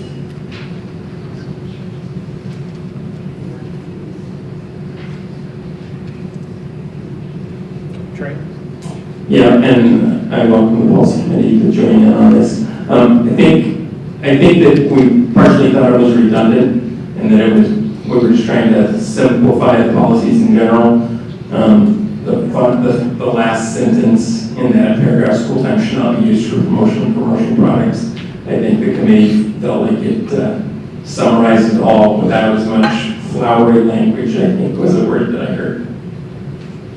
Anybody have any other comments? Member Butcher. Dr. Trainee pretty much summed it up. In addition, the following sentence: schools are established and maintained with funds allocated specifically for education, and class time shall be dedicated entirely to educational purposes. That just really drove the point home. So it just seemed like unnecessary language.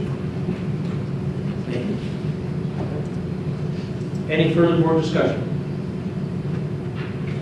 Seeing none, it is time to vote.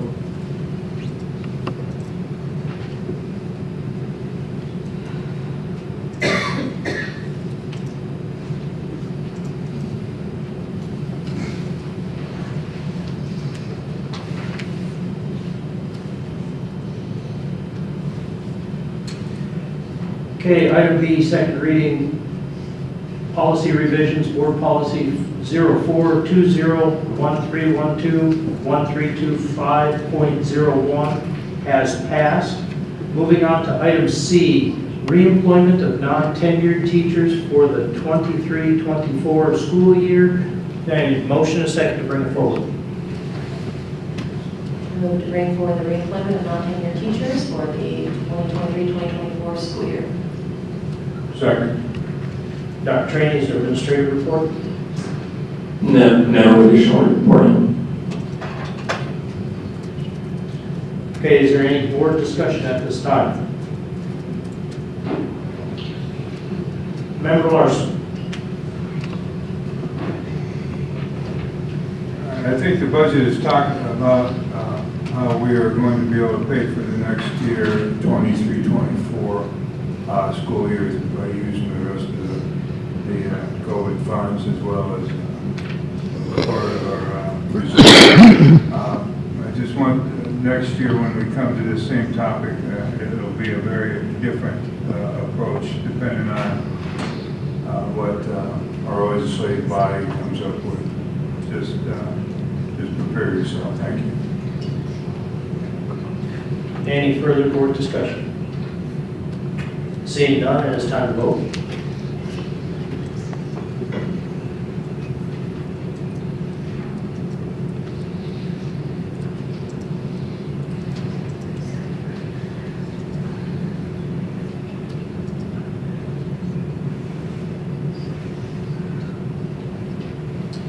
Item C, reemployment of non-tenured teachers for the 23-24 school year has passed.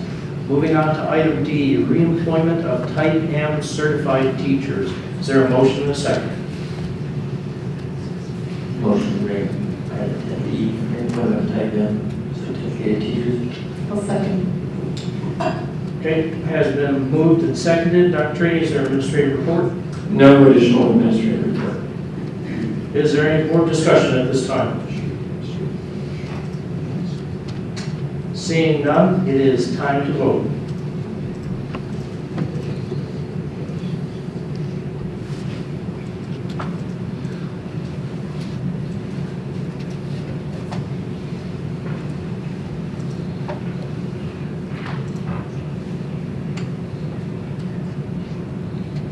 Reemployment of type M certified teachers has passed.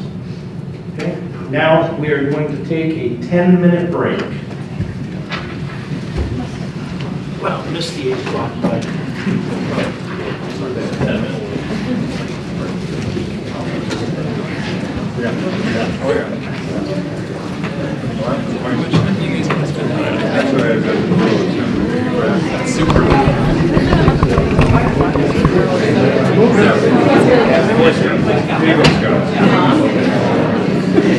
Come right back, folks. I got a quick question I need to go ask.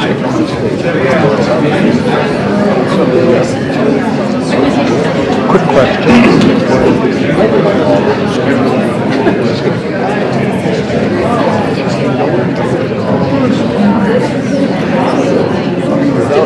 Without knowing what these things are. So, like they're, I mean, they do kind of I don't think you do like it's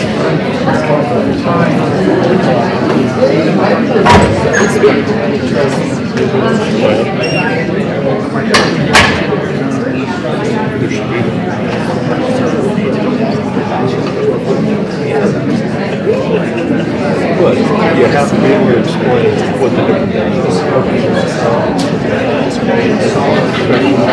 Hey Kathy, how many teachers are there in the district? Like personally. Unanimously now. So what those teachers? scheduled to go long tonight. I'm going to call at 5 minutes. Okay, everybody, I'm going to flash up on the screen here real quick. Yeah. Well, as a matter of fact, the salaries are 12 teachers. Oh, yeah. For 7 of these idiots at the top. Wait a minute, so what's wasted time? Okay, hopefully you guys can hear me without all the background noise now. Moved to my other microphone. I just wanted to make a note here that's on the screen. It's one of the reasons why I've been hanging out now. And it's going to be agenda item number B there. And it's the first policy revision of BP 2120 Superintendent's BP, which isn't the one I want to look at. The one I'm interested in is going to be the BP 4055, Political Activities of Employees. This has to do with politics in school and whether or not they should be allowed. And so that is what the agenda item is about. So I'm going to stick around for that because that definitely falls right up my alley and why you guys are also here to be watching. And so please hang out, don't go away. We'll be right back in just a few minutes. And I'm going to go ahead and put my Be Right Back screen onto the screen so that you guys all know I'll be right back. There we go, and give you guys some eye candy to watch while we're out here. Don't forget to please go to our website, Politadick.com.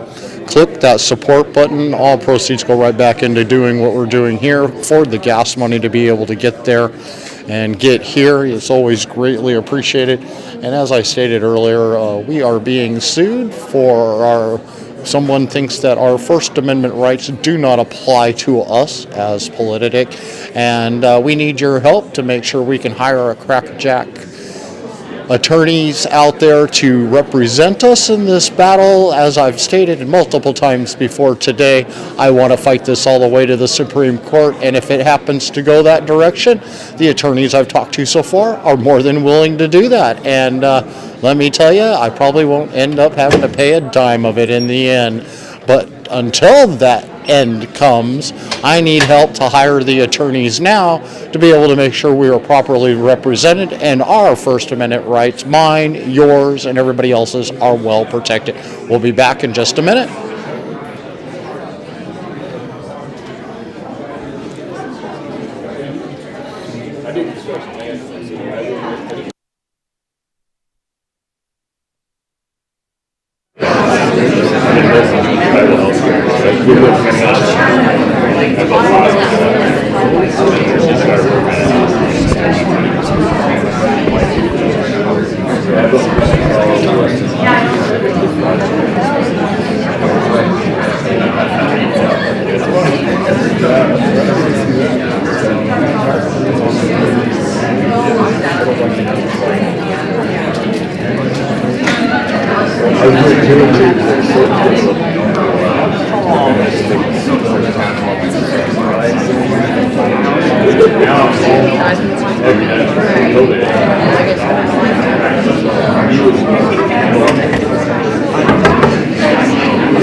Sit up like in Alaska and all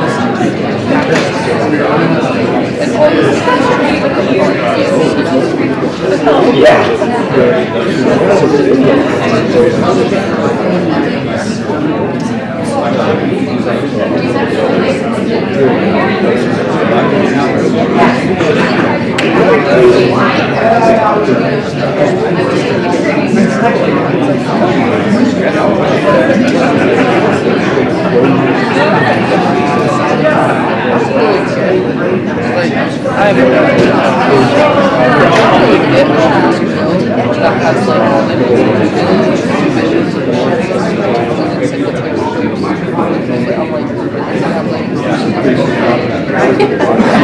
Of course, that's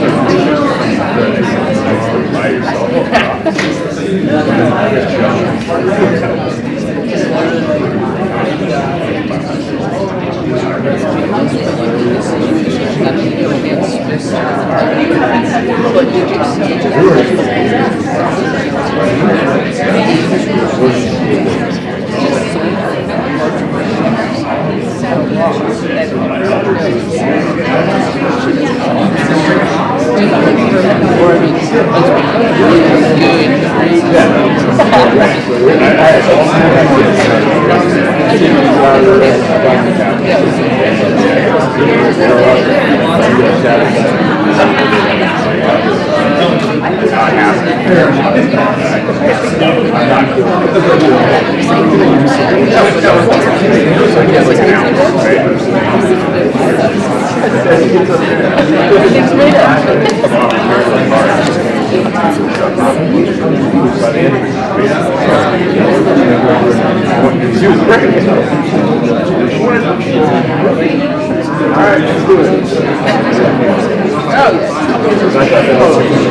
Moving on to item 11, superintendent report, non-action items. Item A, superintendent update. Dr. Train? All right, as normal, we're going to start with our Juneau legislative update. I believe we're getting Mr. Ellen Mulder on the line. Ellen, can you hear us? I can. Thank you very much. Good evening, Dr. and members of the school board. For the record, this is Ellen Mulder. It's a pleasure to be with you this evening. There's been a fair amount of activity over the last couple of weeks regarding education-related issues, and not too much of a surprise. Today was an interesting day in the House as they really didn't progress anywhere on the operating budget.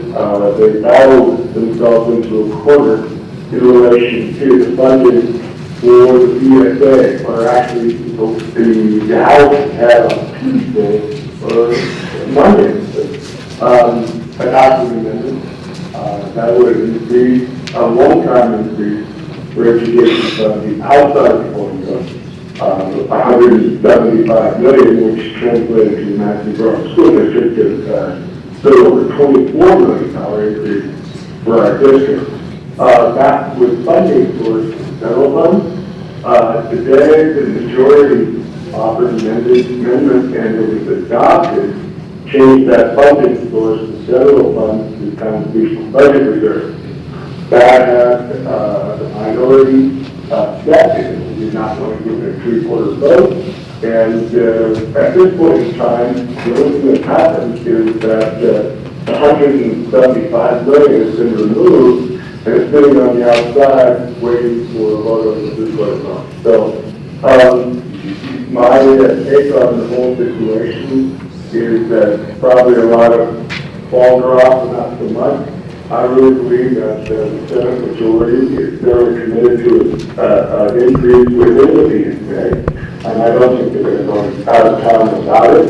I think it was a move to try and, lay a stake in the ground for negotiations between the House and Senate, and I still think basically it was the bottom line, or the top line number for the House, at least the beginning line number, in relation to negotiating with the Senate on BSA increase. Of course, one of the more important things that happened in recent weeks as well was the spring forecast, which reduced the revenue, projected revenue base by $20 per barrel, which reduced the overall revenue now through the end of FY24 to by about $900 million. That drew a lot of cold water on a lot of state plans in relation to BSA increase and very healthy BSA increase, and capital funding and other items, even from the budget. As it currently, so that has tempered some of the conversation. As it currently stands, the House is proposing a 50-50 split of the POD, percent of market value. POD share that comes out of the permanent fund is equally split in this proposal between dividend and operations of the state government. As it currently stands, that dividend split, 50-50 split, would be about $2,600. It would create $550 million in county deficit. So that's why the majority was trying to fund the education increase out of the constitutional budget reserve for our savings account. There's a lot, and there's a story that we've written and showed the last discussion, but Becky kept an update where that's at. The healthcare option, which will allow school districts to join into the state healthcare plan, which is a priority of the board, has gained traction both in the Senate and the House. Moved out of the first committee in the House, which is now in the second committee, where it'll be scheduled for hearing. It's also sponsored by the Senate Education Committee, proceeds its first hearing. So there's some level of optimism about that.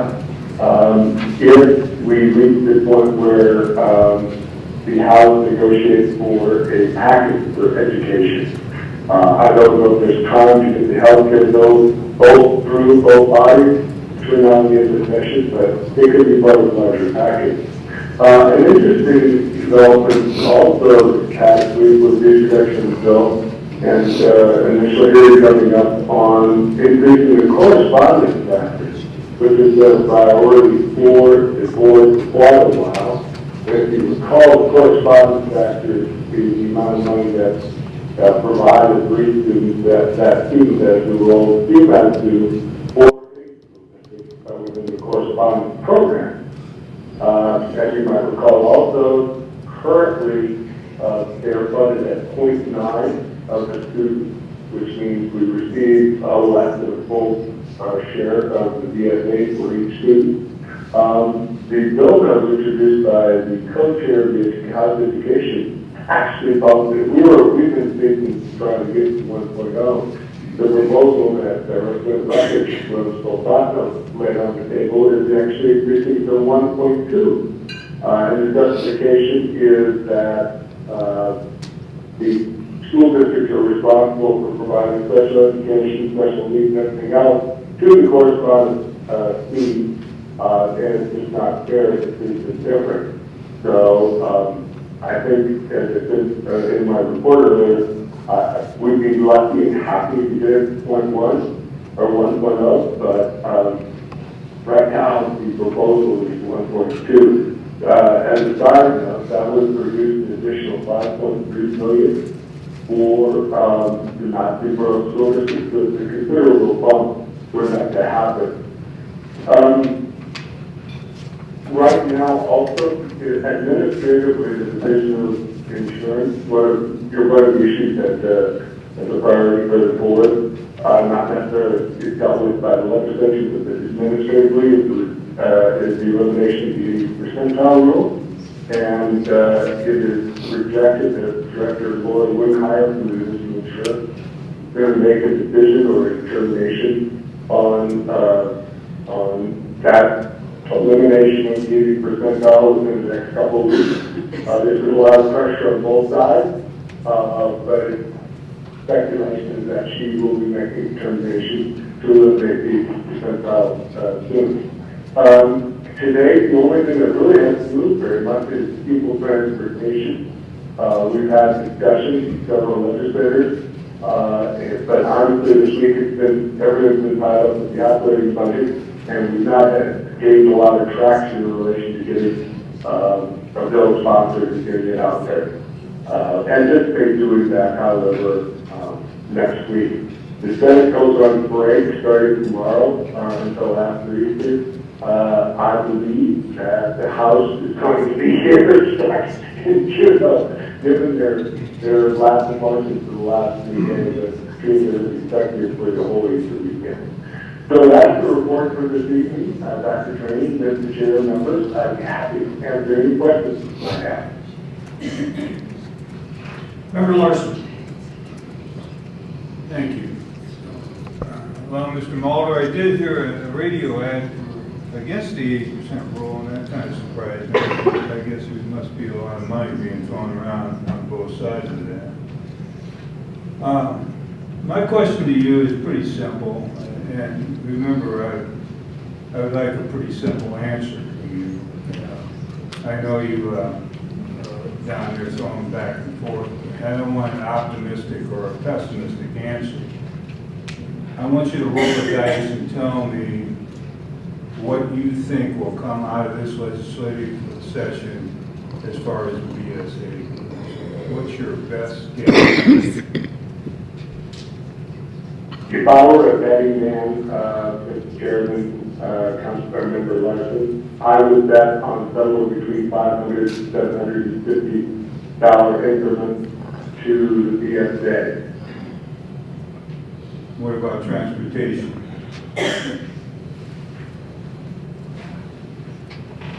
That's really unknown. That's probably less than 50-50. I'd say that's probably 25-75. I think there's great hope that an education package will be put together and that the healthcare will be a part of it. That's probably more like 75-25. In the healthcare consolidation, are you talking that the state would take over healthcare for all the districts? Is that even a possibility? It's not, it would become an option. An option. In the past, it was basically a mandate that all school districts would have to do it. This year, the proposal is optional, which is very nice. And I think, it would be an attractive option for our school district. Thank you. Ms. Mulder, this is President Brady. Hey, when we were in Juneau, we spoke to several members of both legislative bodies about a change to the TERS calculation. And I'm just wondering if you have heard anything, has any legislator put forth a rider on any bill or anything like that to move that forward? I really appreciate President Berg bringing it up. They have not, we've talked about it, but have not seen anything drafted. I think it will be important to get interactive because it's such an easy little, perceptual, it's an easy little fix that would really give you guys some flexibility. So it would be one of those items that we'll be talking about to the members quite a bit more. Honestly, the House has been so tied up with the operating budget for the past 2.5, 3 weeks that they really haven't focused on a lot else. So once this budget gets crossed to the Senate will hold it almost to the end. So once that gets out of the House, we can start really working through the nitty-gritty, and that is one of those issues that needs to be on the table. Okay, I appreciate that. It's important to us that this doesn't fall through the cracks, so thank you. Mr. President, Dr. Trady, one last thought. I know the capital funding is a very important consideration as it relates to the big charter schools. The budget forecast is really very challenging and difficult. The right provider is different, I'm not making a judgment, but the size of the permanent fund dividend, the extent or the amount of increase to the education and the capital budget are all, or increments in capital budget are all very closely tied. So, in short, the bigger the dividend, the less, the smaller the chance is that there'll be any increments to the capital budget. So, like I said, the first test is this week in the House. It still has a very sizable CFP. That may be just in the beginning negotiating point with the Senate, because I know the Senate is looking at a much lower number, like about a $1,300 CFP and maybe $1,400. So, but in my case, the bigger the CFP, the less chance there is for funding for capital funding and thus less opportunity for us to get any funding from the charter school. Thank you. Any further discussion or questions for Mr. Mulder? Thank you very much, Mr. Mulder. Look forward to hearing from you in 2 weeks. All right, sounds good. Thank you very much. Dr. Trady? All right, thank you. I'm going to try to teach a lesson that would normally take a class period in about 10 minutes.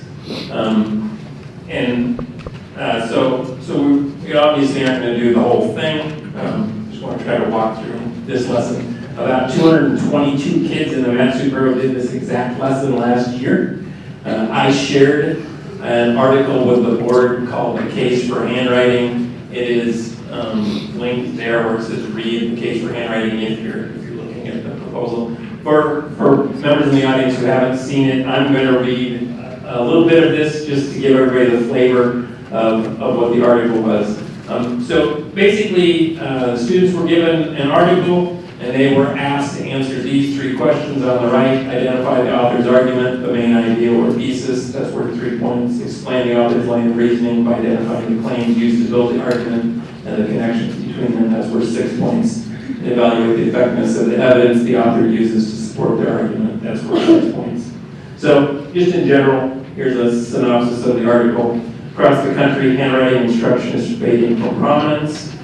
Keyboarding and word processing are viewed as essential skills. Handwriting is not. Indiana University researcher Karen James was one of the first to notice the link between motor systems of the brain and reading. Although researchers aren't sure how handwriting is related to reading, studies have shown that working to improve students' handwriting may improve their reading and vice versa. The 2014 study found that college students who took notes by hand demonstrated better conceptual understanding and memory of the material than students who took notes using a laptop. Many students have linked handwriting fluency with compositional skills. Research by Virginia Behringer, a professor of education at the University of Washington, found that handwriting instruction improves first graders' composition skills. A 2007 study by the British Journal of Education found that handwritten essays were 2 years ahead of typed essays developmentally. and then kind of ends with, it's a near universal rule, kids with better handwriting do better in school. That gives you a flavor, if you don't have the document in front of you, of what the article is about. So students had a certain amount of time to read this, and then they had to answer these 3 questions.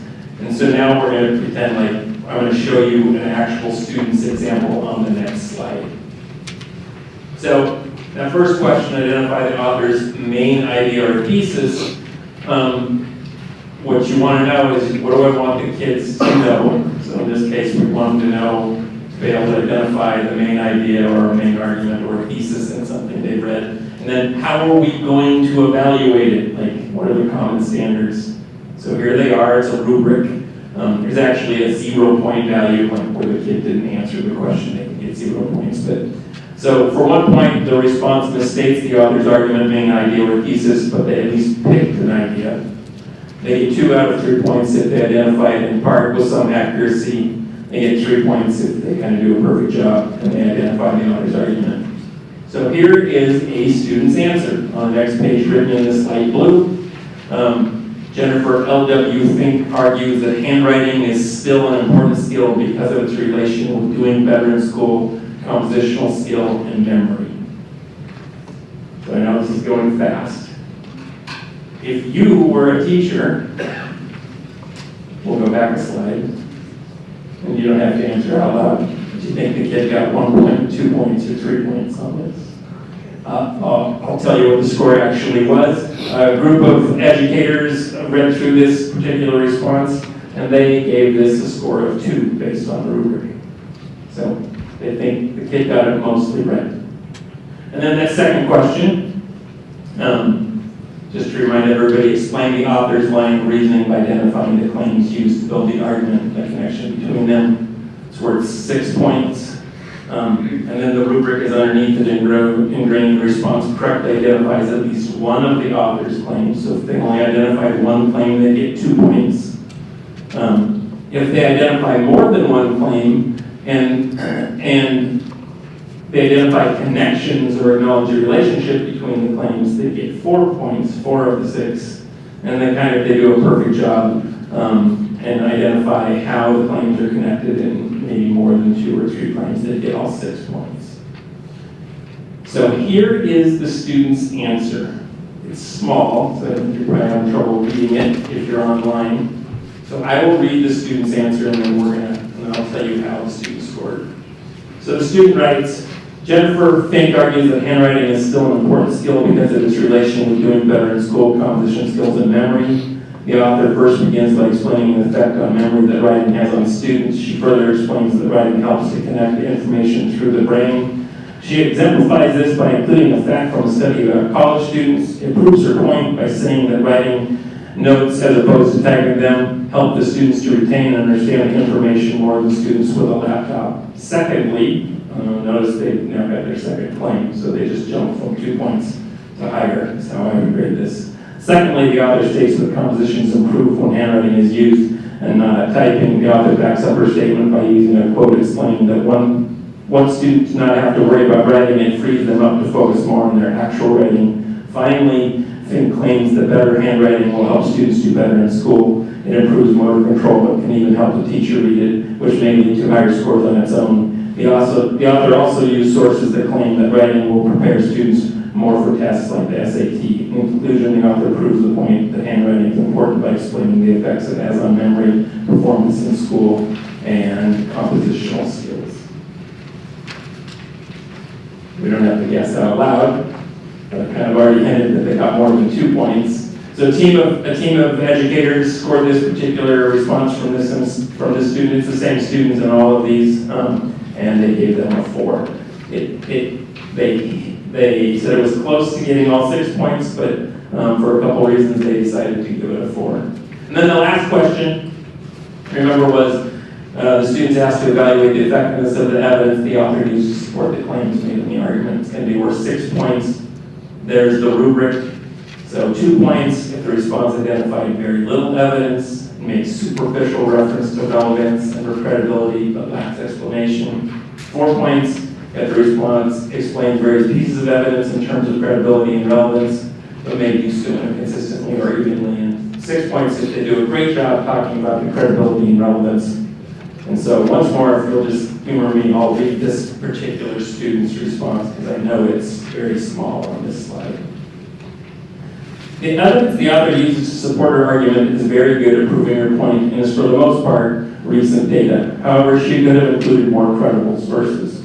Fink chose the placement of her evidence perfectly and it led to a very convincing and supporting paper. She also used very recent studies such as one from 2014. Her sources were also accredited correctly and showed the author's knowledge and research concerning the topic. This will all lead to her readers understanding the topic and possibly being influenced. One particular great source was Lauren Deinhardt, who is a professor at Florida International University. Because of sources like these, readers are more likely to act on the information given them by the author. While Fink did many things right, she could have used more credible resources. While most sources from the first half of her essay were very credible, most of the ones in the second half were not. She used a lot of quotes from past teachers or current ones. They help to prove her point, but aren't actually based off of research. The teachers have not conducted their research on their students and are just going off of how they think their students are doing. In conclusion, the author used well-supporting evidence and used recent studies, but she could have used more credible resources, especially in the second half of her paper. And so the graders on this one, once again, gave this one a 4, leaning towards a 6. Okay. When we talk about a course that is foundational skills, this is the course that we're talking about. It's teaching students to identify and create the main idea, so that we want them to be able to identify the main idea in an argument or create a main idea themselves. We want them to be able to create lines of reasoning for their thesis or identify lines of reasoning. We want them to be able to create and identify evidence-based arguments. We did this exact thing, same thing with all of our principals about 3.5 months ago. And then I asked them all, in which class did you teach these skills? And the answer was every class.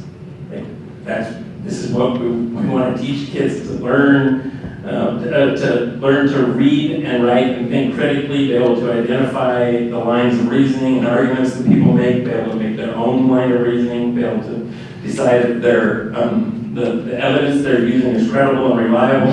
And then I asked, because they had all of the principals, including our elementary principals, well, how about what grade level? And I had grade level principals say, like, yeah, we could be doing this even in kindergarten. You could ask kids, obviously much shorter than this, but to make an argument about, like, why is chocolate milk better than, regular milk? That would be something that you could do with a kindergartner. And then the last question was resoundingly yes. Is it reasonable to expect graduates from the Matsu Borough School District to have these skills? And every single principal was like, yeah, absolutely. We all just took the AP seminar test that 222 of our kids took last year in the Matsu Borough School District. So often I'll hear, like, everyone shouldn't have to take AP blank. You get advanced placement after you have taken the course. You don't need to be advanced to take it. Like, these are just foundational skills that we would want every single kid to be able to do, and that we start teaching even when they're in elementary school. I put this up just for interest's sake on how AP Seminar is scored, and I'll talk a little bit about what a kid actually does when they're in AP Seminar. There's 3 main parts. I color-coded them. One at the top is a team project. So you also want kids to learn to be able to work in a team. They can literally pick any topic in the whole entire universe to do this project on. So I'll use one that, I don't know if this could exist, but let's say you're up at Sioux Valley High School and you're a bunch of high schoolers and you decide, you know what, should the Sioux Valley be dammed for hydroelectric power? Like, that would be a perfect project that they could do. And maybe there's 3 people on the team, and one could examine that question from like an ecological lens, one could look at it from a political lens, and one could look at it from an economic lens. They each would write a 1,200-word paper about it, and then they would prepare a group presentation that lasted 8 to 10 minutes. And that would be 20% of their score. And that's just good teaching. That's what we want. We want kids to be able to do that. And then there's an individual research-based essay. It's worth 35% of their total score. All of the students in AP Seminar are given some source material. Each year it's released generally around January 1st. There's usually 10 documents. Sometimes they're poems, sometimes they're paintings. There's usually several different articles or excerpts from books. Like I remember one year there was Mark Twain. I can't remember if it was Huckleberry Finn or Tom Sawyer. Anyhow, things that we just run across in our lives all the time. And the kid has to design an argument based on at least 2 of those sources. They're very fun to read because they can go like everywhere with this project. And so they write a 2,000-word paper, and then they do an individual multimedia presentation. I think those are like 5 or 6 minutes long. And then they have an oral defense, which is just their teacher asking them 2 questions about their research. And then finally, at the end of the year, coming up in about 2 or 3 weeks, they're going to all take a test. And it has 2 parts. We did the first part. It was the 3 short answers. And then they have a longer question. It's a longer essay. That's how AP Seminar is scored. And I kind of hit on all these things, like why do we do this? Research skills, writing skills, speaking skills, presentation skills, ability to work in group and independently. And then I shared this previously back in September, but I know not everybody was on the board, so I thought I'd do it again. In 2021, across our entire district, with 6,000 high school students roughly, we had 40 students take AP Seminar in 2021. And then last year, we had 222. This year, we have 386 who are enrolled right now. Now the test is in 3 weeks, we'll see where we end up. I like to talk about passing rate, and I like to talk about production rate. In 2021, 82.5% of the people who took seminar got a 3, 4, or 5. That's considered a college qualifying score. And in hundreds and hundreds, maybe thousands of universities across the country, they're going to get credit for that. Like if they went to the University of Alaskan Schools, they will get credit. That seemed pretty good, right? 82.5% compared to the next year when it was only 48%. Like it seems pretty rough. But go back to one slide. In 2021, we only had 40 kids take it. Like 82% of them got it. So like 33 kids out of 6,000, as opposed to about half of 222, 111. Our production rate of college qualifying scores went up by between 4 and 5 times. As a district, we produced far more scores that were college qualifying in 2022 than we did in 2021. And I'm confident and very hopeful that the same thing will happen this year. So, yeah, and here I've broken it down by production rate. So, in 2021, really 0.6 out of every 100 students earned a college qualifying score. And last year, it was 1.83, more than 3 times as many. So we can't just pay attention to the passing rate, it's the production rate that matters. If I could say that we could get a 100% passing rate if we wanted by screening at the door of the test and only letting all of our super geniuses take it. And I'm pretty confident that we would get a 100%. But a more inclusive way to do that actually produces more achievement for the whole is to do what we're doing. Get more kids in the class because they're just foundational skills that we're trying to teach them. So here's and then this is the icing on the cake, right? The foundational skills are the cake. When we're talking about college qualifying scores, the 3s, 4s, and 5s, every single kid got to be a better writer, a better reader. They had to learn to work in a group. They had to learn to work independently. They could identify arguments. They could select evidence. But it's fun to talk about the icing on the cake. So here's some of the icing. In 2021, if those kids had all got into the University of Washington, they would have had 165 college credits. And in 2022, they earned 535 college credits. And in dollars, it was worth $136,000 in 2021 and $441,000. So it's a scholarship that they all just got, worth $441,000 between the roughly 8 of them. Or another way to put it, the cake, which is in small blue letters here, which is the most important part that they all got, whether they got a 3, 4, or 5, was all those skills that I keep harping on, the standards that we want kids to be able to do, the stuff that we're practicing in PLCs in the morning, that we're making sure they get in 4Cs in the afternoon. But a fun part is this. So they got all of that cake, and for every dollar that we spent, it leveraged $15 in tuition if they had gone to the University of Washington. If they'd gone to somewhere cheaper, if they'd gone to a community college, it'd be worth less. If they went to Harvard, it'd be worth more. We just have quite a few kids who go to Washington State. Okay, I'll stop right there because I'm going to transition to another one and see if there's any questions about AP seminar. Or handwriting.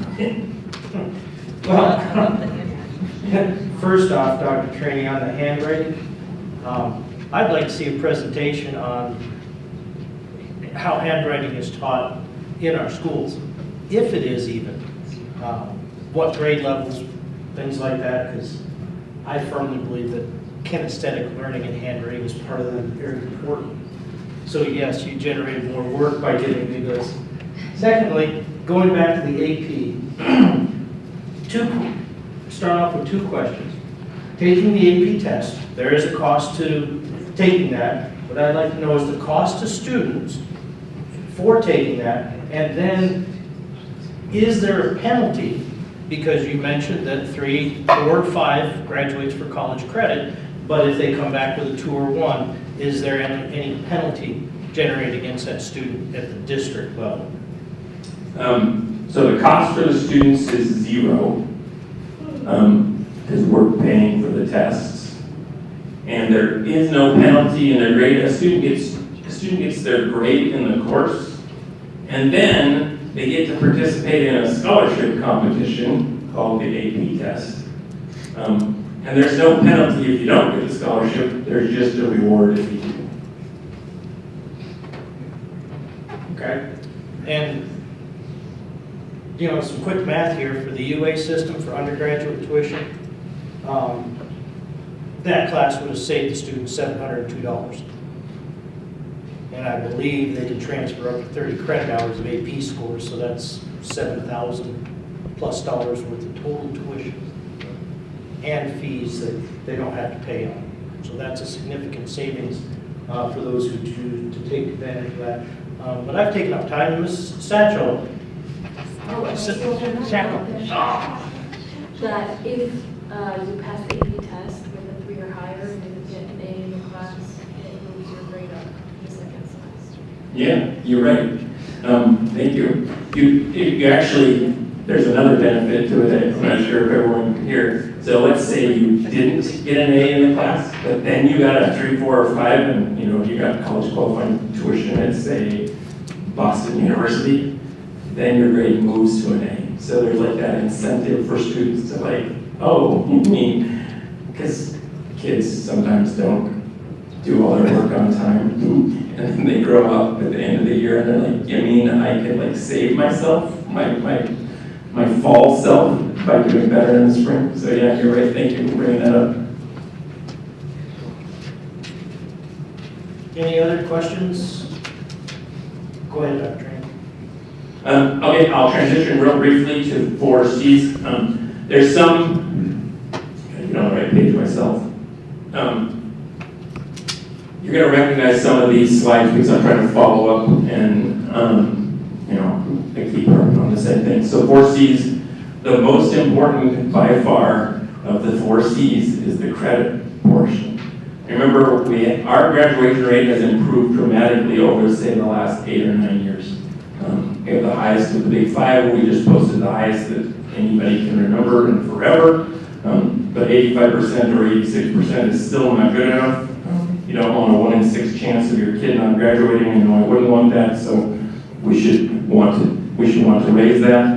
And that was the whole point, especially when you think about when 4C started. We're in the middle of a pandemic where kids had missed a lot of school. So the most important one. And then the others, like we've heard through different meetings, like we heard last week, career. Ms. Doug happens to be in the room. And she talked about all of the different industry partners that have been, that our students have got to experience in the 4Cs community. We've talked about some of the guest speakers that come in 4Cs and college. I remember we mentioned at one point that we have the new SAT course. The first semester of it is done, and the second semester, I understand, is nearly done. So quickly moving on from that, I wanted to follow up and just try to provide some evidence of 4C's doing its most important job.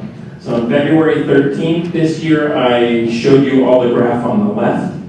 At that point, 77.1% of our seniors were on track to graduate and 22.9% were not, which isn't acceptable. And remember, these are kids that weren't required to take 4Cs when they were freshmen or sophomores or juniors or seniors. We tried to bully them into the class during the junior and senior year with some success. 22.9% of them didn't suddenly fall behind their first semester of their senior year. They started falling behind when they were freshmen, and our old system let them do it. Still, like I said, we have managed to bully many of them into the 4Cs because they don't have to take it. And now we've dropped that as of yesterday, to 13.5% are not currently on track to graduate. And if you recall, when I showed you in February, I broke that 13, it was 23%. I broke that down into how far behind are they. So 86.5% are on track to graduate. About 3% are only one credit behind. So that feels to me like we'll probably get close to 90%. The ones in gray are less than 3 credits behind, so between 1 and 3 credits behind. And then we have 6.1% who are more than 3 credits behind. Once again, that did not happen this year. That happened when they were much younger. And if we had had a system in place to take care of that, we wouldn't be fighting this problem right now. So that's our seniors.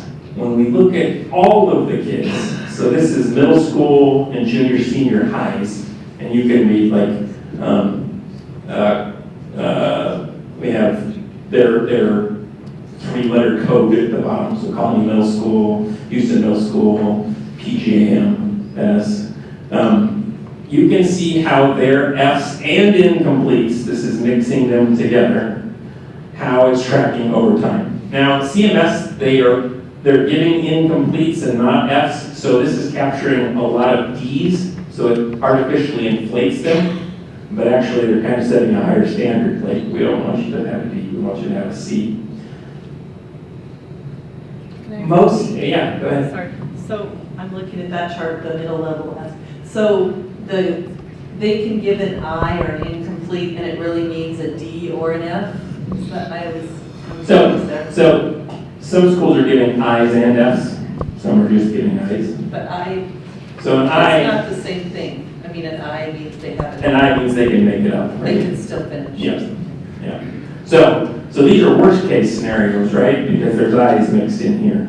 And we're trying, that's the point of the 4Cs, like, hey, you have an incomplete, you need to go make this thing up, like, you need to keep working.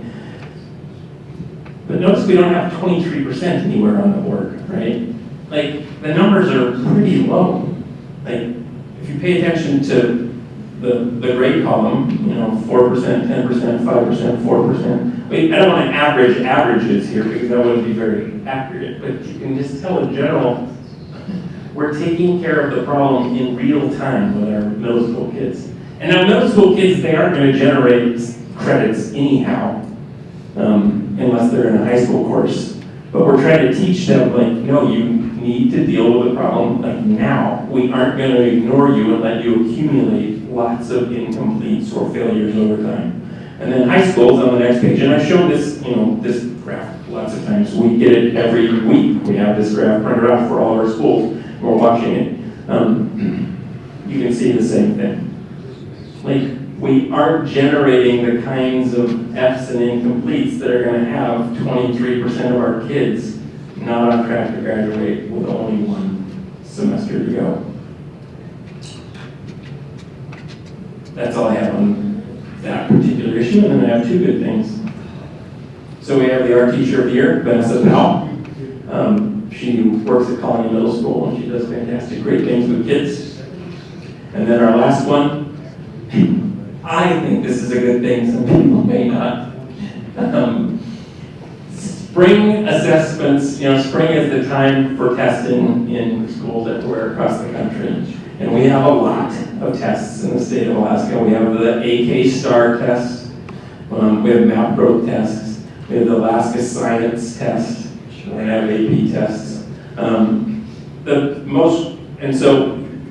not going to read all of this, but you can see when the windows for each of these things open. There's a lot of testing. It's really hard for us to judge how well we're doing if we can't get kids into tests. I know it's an option for students and their parents to opt out of testing, and I understand that there's lots of testing, but it's really like one of the benchmarks that we measure ourselves against. There's going to be this difficulty, and I think I put it in a comment to the board that I sent. This will be the third year in a row that the test that has changed for all of our kids.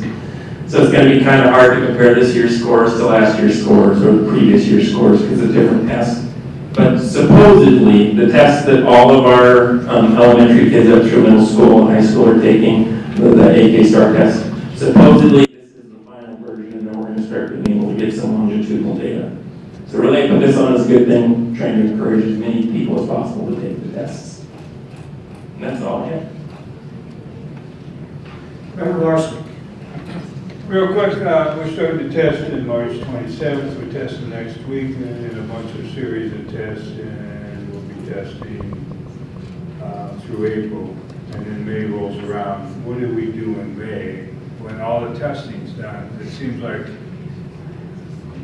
we just let education slide. Were you planning on doing something during that period? Yeah, at the high school level, I gotta look on get on here. Where's my calendar? There it is. I want to make sure I have my days right. So AP testing at the high school level will be the first week of May and second week of May, and then the third week of May is makeup testing. So in high school, we pretty much go to the bitter end. And then at the elementary levels, it's typical for our teachers to have exploratory projects, things they wrap up at the end of the year. There's of course the final day party or whatever is going to happen. It is one of those times when they're free to try to do some of the fun things. They can maybe go on field trips because we're going to have buses, I hope. Now, I know because you and I have spent lots of time talking about this particular one, there are different approaches to the end of the year that we might consider, like moving kids on to the next level for the next year, like giving them a 2-week jump start on the next area. But I think we have a long ways to go before we can get there. I like that consideration because I'm not saying all schools do this, but some schools, they just kind of, they're test fatigued, and then they just spend 15 days of education time virtually doing very little education. I can understand some going places and some exploratory things, but I'll just leave it down. We've discussed this, and this needs to be something done. Maybe, we should be touring schools and seeing what they're doing. So, Dr. Trainee, I have a question for you. Going back to slide 20, it shows the projected graduation as of April 4th for the students who are on track at 86.55%. Two questions for you. How does that compare to our last year actual graduation rate? Are we slightly ahead or slightly behind? And then, when is the absolute cutoff date for a 4-year graduate? Is that when they walk across the stage at their respective high school? Is it June 30th, last day of school in May? When's the definitive cutoff date before that person turns into a fifth-year graduate? Good question. So at 86.55, if that's where it ended up for our students who are in school, right now we would be slightly ahead of our highest ever. And I've got to put the caveat out, and I tried to do this last time too. Remember, these are the COVID kids. They're freshman year, they're this, like the last half of their freshman year, they just weren't even in school, and then the next 2 years were disrupted. This graduating class, I don't have the number in my head, it is considerably smaller than the classes around it. Meaning lots of kids have left. Like we saw just almost every single district lost kids. We're the only one that actually gained in aggregate. But this particular class, so we don't necessarily know where all of those students went. Many of them left state. Some of them might be in other schools in the state, and we aren't going to know how they're doing. They will end up counting as our non-graduate if they don't graduate. Let's say they move to Anchorage. So we aren't going to know that. The kids that stayed, we're doing better with than we used to. And remember, like if we go to the next slide, there's about 3% of them in orange that are only a credit behind. I'm very hopeful that with the kids that we have on hand, we're going to approach 90%. And then the drop dead date is not the last day of school, and it is not the graduation date. It's actually June 30.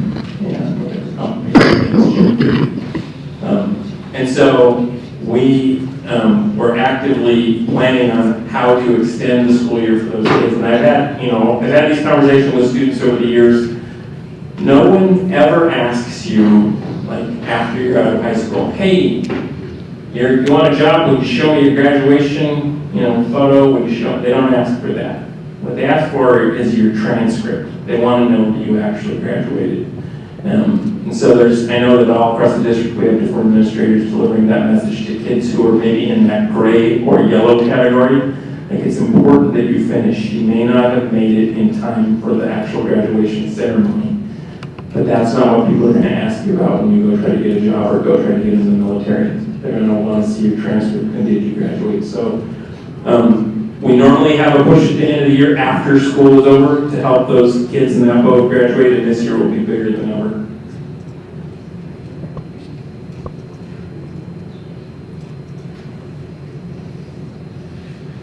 Any further questions for Dr. Trey? Hey, I remembered one thing I left off, if I could. So, could you go to, like slide 23? Yeah. Because we're having this success where we don't have huge numbers of kids not earning credit when they're freshmen, sophomores, juniors, now we can look at modifying what 4Cs look like, and we're actually well into this for next year. So if you're a junior and a senior, and you're on track, like you demonstrated, like we have taught you over the last 2 years to be on track, we don't necessarily need you to be in the 4Cs class anymore. So we're opening up additional courses that they can take. So for the kid who's a junior and a senior, and they're on track, now they can take those courses as long as they stay on track. Because the number one thing is the credits. The second you drop off, we now have a system where, okay, you're out of whatever that is. You're out of your CTE course and back in 4Cs because you can't handle that kind of responsibility. We started that with some pilot programs in some of our schools this year already, and that's been successful. And really the adults, we've changed our behavior and we're holding kids accountable when they're young, so we don't have to deal with problems when they're juniors and seniors.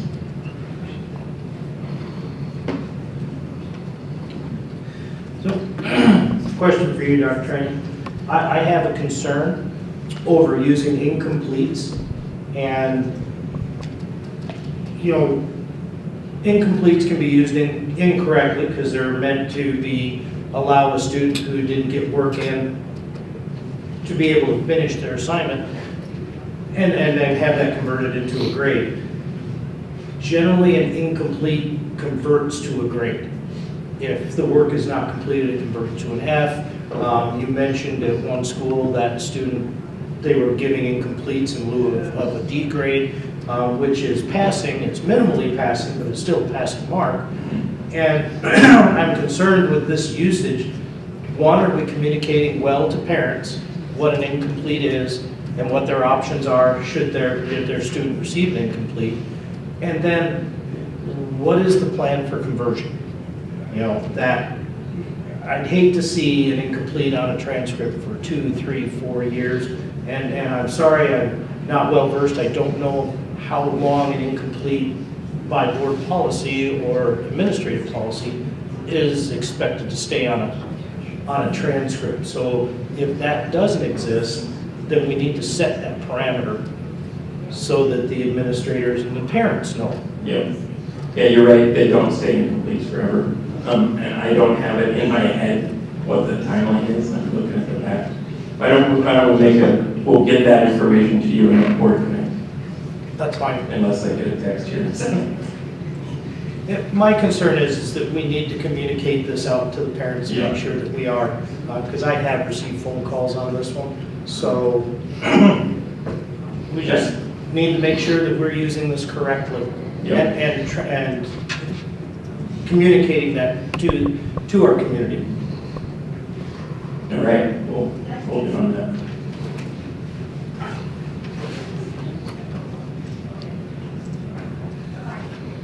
Okay, seeing no further questions, thank you, Dr. Train. Moving on to item B, first reading policy revisions, board policy 2120, superintendent, board policy 61.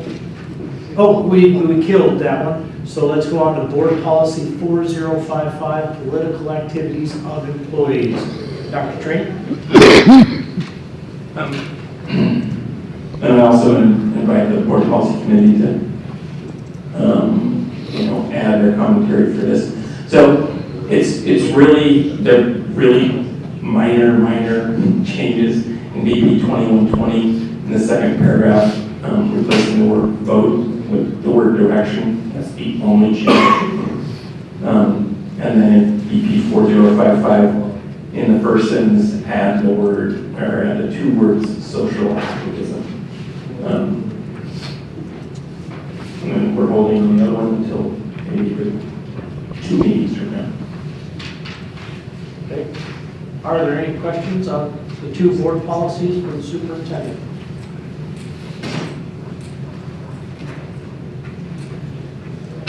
Thank you, Dr. Train. Moving on to item C, request for acceptance of donation. Dr. Train? For this one, I'm going to ask Trish Zug to come up for these next 3 items.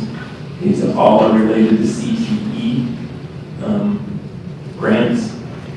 I know that Ms. Zug mentioned them briefly last week at the joint borough assembly, but she's here to give us a brief overview of all 3.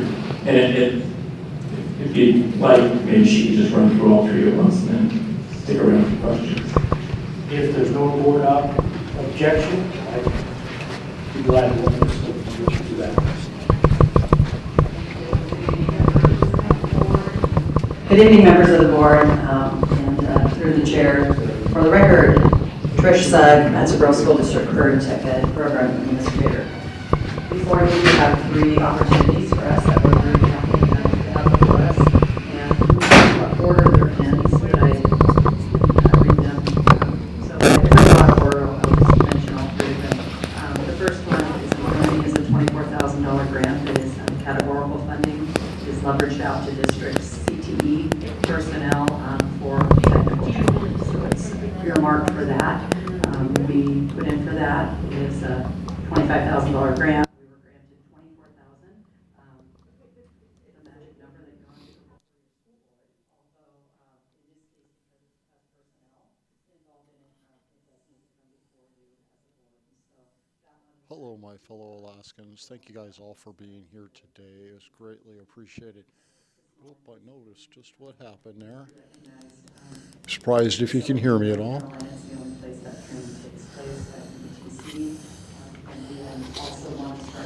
Okay, that should fix it. Accidentally turned the microphone all the way down. Thank you guys all for being here tonight. It was greatly appreciated. I was hoping there was going to be more to the political policy bill. It was just a name or a title change with just a little bit of corrections to the way it used to be written. Total waste of time to continue to stay here, but it was worth a shot just to make sure it was nothing major. Please like and share this. You can find this video on YouTube, Twitter, Facebook at Politadick and Politadick Unfiltered. You can also find it on Rumble within the next 6 hours. And help us grow. Go there and subscribe on Rumble. We are just a few people away from being able to stream to it live. You guys can make that happen. Just become a Rumble person and subscribe to Politadick there. Also, don't hesitate to go to our website, Politadick.com. Click that support button. As I mentioned before, our First Amendment rights are under attack. I am currently being sued for exposing the political corruption that is out here in the Matsu Valley several years ago. Those political elites, those puppet masters pulling the puppet strings, don't like having their dirty laundry exposed for everybody to see. And I need your help to secure a crackerjack attorney team out there that's willing to take this case all the way to the Supreme Court. Thank you guys all for being here today, and don't forget, like and share.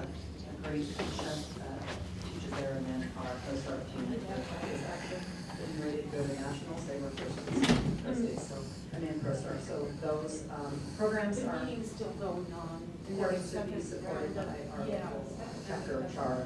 It's a very generous donation, and we are